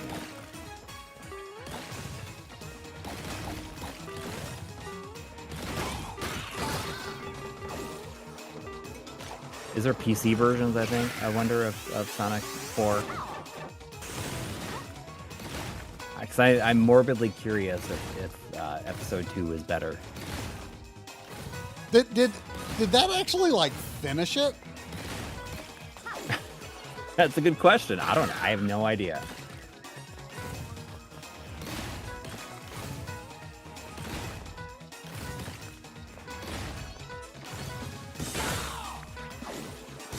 Sonic 4 was bad, but at the time I viewed it as the best I was going to get. Yeah, I think that was probably why I tried it too. And it felt like it was exciting because it just felt like it was this good return. It could be this return to form for like 2D Sonic, right? Yeah. You know, Mania is the true Sonic 4. Yes. Without a doubt. Yeah, I mean, they're never going to go back to numbers again. Yeah, they've ruined it, and it would have been cool though, you know. Well, And they thought at the first, like, they're like, wait, hear me out. Sonic the Hedgehog 4, Yeah. episode 1, which is, imagine that meeting. They're like, oh yeah, we can do like a trilogy of episodes. Like, then the first one sucks, and like it screws you over, and it's like, well, I guess we'll just half-heartedly put out episode 2 because like we've ruined it. Is episode 2 even in, like, the same engine, or did they, like, revamp it? I bet it is. Didn't I'm it? morbidly curious about it. Didn't it take, like? I feel like it took a really long time before it came out. Like, I feel like I don't remember. people were almost surprised that it did come out because I feel like it was a long time, but maybe I'm remembering wrong. I don't know. And people felt like it was trash as it is. Like, why? Like, they want to give us another one? Because so it must have been the Wii version that I played it on. You know, when is the last time that when's the last time that it was a really long time before like it seemed like numbered entries were over, and then they brought the numbers back. Yeah, and like when's the last time that happened? When they brought back the numbers? Well, like I'm not talking about Sonic, like I'm just talking about in general, because that's a moment, right? Right. Well, Crash Bandicoot 4. Right. Yep. That's probably the most recent one. Yeah, Streets of Rage 4. Yep. Okay. Yep. I mean, like anything with a 4, like that is like one of the cool. That is absolutely one of the coolest things. Like one of the easiest ways to get you excited. Yeah. For a new game. Is it's like it's a new number. And yeah. Well, you know, I guess that Ninja Gaiden 4 that just came out, like it was a really long time since 3. Yeah. Yeah, it's interesting because I feel like doing 4th entries was not a big thing, and I almost feel like Scream 4 was one of the first ones to kind of have a new movie after a really long time, and then then you have 4. Right. Okay. Because like the 4, like after you say, oh, if you have a trilogy, right, and then you have that 4th one, like way after the fact, then it's like a new beginning. Halo 4, I guess. Yeah, they abandoned numbers for a bit there. Well, there's Halo 4 and 5, and then I think Infinite. I don't know if I would consider Infinite to be Halo 6. I mean, they wanted it to be. Did you play it? Yeah.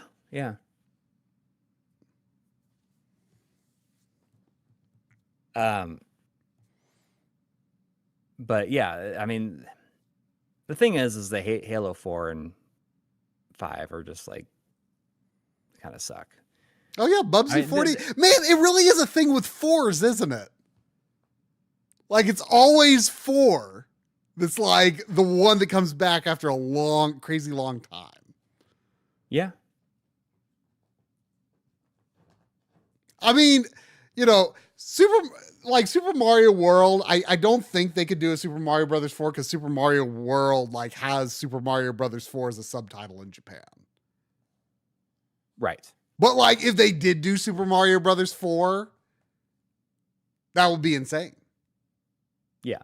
Like I kind of feel like Super Mario Brothers Wonder is like essentially Super Mario Brothers 5. Don't count the new games. I mean, they're fine, but they're their own thing, I think. Like this was the first time that they felt like they were trying to do something kind of creative with 2D Mario again. So like I would say Super Mario Brothers Wonder is like the sequel to Super Mario World. Yeah. Metroid Prime 4. That's yeah. Cam CMA has said. Yeah. It's always 4, isn't it? It's always 4. You thought they were done. Yeah. But then like decades later, here's 3, and then they have a bunch of spin-offs or something like that. Then you come back with 4. Metal Gear Solid 4, I guess, I don't know if that really counts. No. Because there was no big gap. No, there was no big gap. Like there was just Peace Walker. No, Peace Walker was after 4. I mean, there's the acid games and stuff like that, but that doesn't those don't really count. All this talk of sequels reminds me that during the Twitch stream yesterday, we discovered that you can take basically literally any like subtitle in history, whether it was a good subtitle or a bad subtitle. And if you put it after Super Bunny Man, it automatically becomes like the coolest thing ever. Like Super Bunny Man Deliverance. Super Bunny Man Absolution. Absolution. Super Bunny Man Wonder, Nintendo Switch 2 edition plus Beat Up at Bella Bell Park. Super Bunny Man Bonanza. Super Bunny Man Bonanza. Super Bunny. Bunny Man Mysterious Book. Super Bunny Man Sentinels of the Starry Skies. Like does every single one of those sounds like a bold, new, exciting direction for Super Bunny Man? Yes. Right? Yeah. Like, you know, Super Real Bunny Man kinda- Rising Revengeance. Exactly. Street Fighter 4 is a good example also because there's a huge gap between Super Bunny Three. Man Rondo of Blood. See, Rondo of Blood. I mean, there is a lot of blood in Super Bunny Man. Yeah. Right. I don't know if they were there. I'd consider them Super Rondos, Bunny Man Satan's though. counterattack. Yes. You know, I mean, like basically literally anything. Yeah. Sounds like an amazing sequel for Super Bunny Man. It sounds amazing. Anything you could put after it. You got me looking now. Kind of like let me look at my like Super Bunny Man Guardians of Azuma. Super Bunny Man 3 Houses. Super Bunny Man Claws Encounters of the Furred Kind. Super Bunny Man Bloodlines. Super Bunny Man Isolation.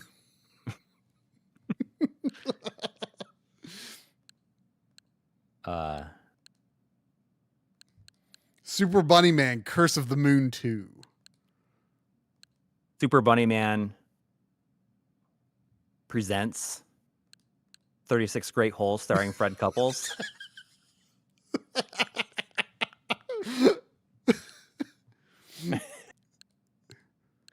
I'd play that one.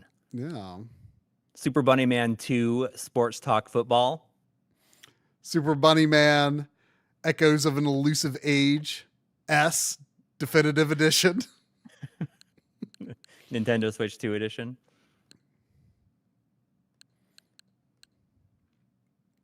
Super Bunny Man Age of Calamity.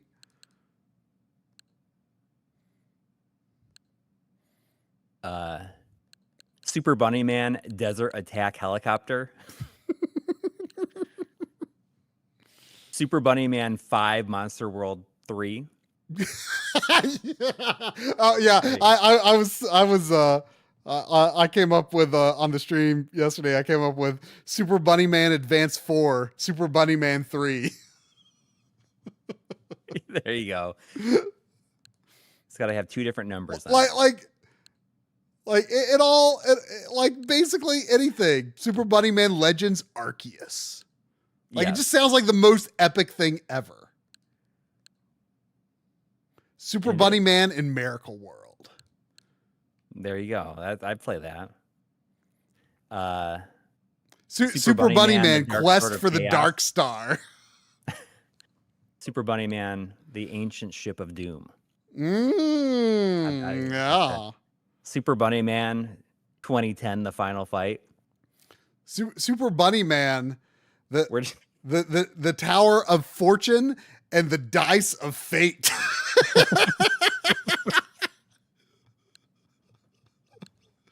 That sounds good to me. I'd play that one. I All right, mean, we each get one. We get one more. all right, you go. Make it good. I don't know yet. I've already got one right here. Super Bunny Man Back in the Groove. Oh. Super Bunny Man and Venom Maximum Carnage. Ooh, that's pretty good. Like, see? It just works. All subtitles work with Super Bunny Man. Surprisingly, it does work. Right? It does. So what are you streaming this week? Do you know? I'm leaning towards Evoland 2. Oh, okay. Interesting. Probably start it Wednesday because I can't stream Tuesday. Right. So I figure I'll take tomorrow off. Maybe I'll work on some some streamer bot things. See if I can There you go. do anything in that. So yeah, because I think I really liked the first Evo LAN. It's like kind of more of a proof of concept, but it was really good. So like I think it's like basically the same thing, but a lot more fleshed out. So I'm very curious to see how that goes. Cool. And we're continuing on the Backloggery stream tomorrow. State of Decay 2, Oh, which has been going interestingly so far. nice. But anyways, is that going to do it? That'll do it. That'll do it. Excellent. Thanks to everybody who hung out, everybody who donated, and just watched in general. Hopefully, everyone has a good week ahead of them. Mm-hmm. Take care of yourselves. See ya. Have a good night.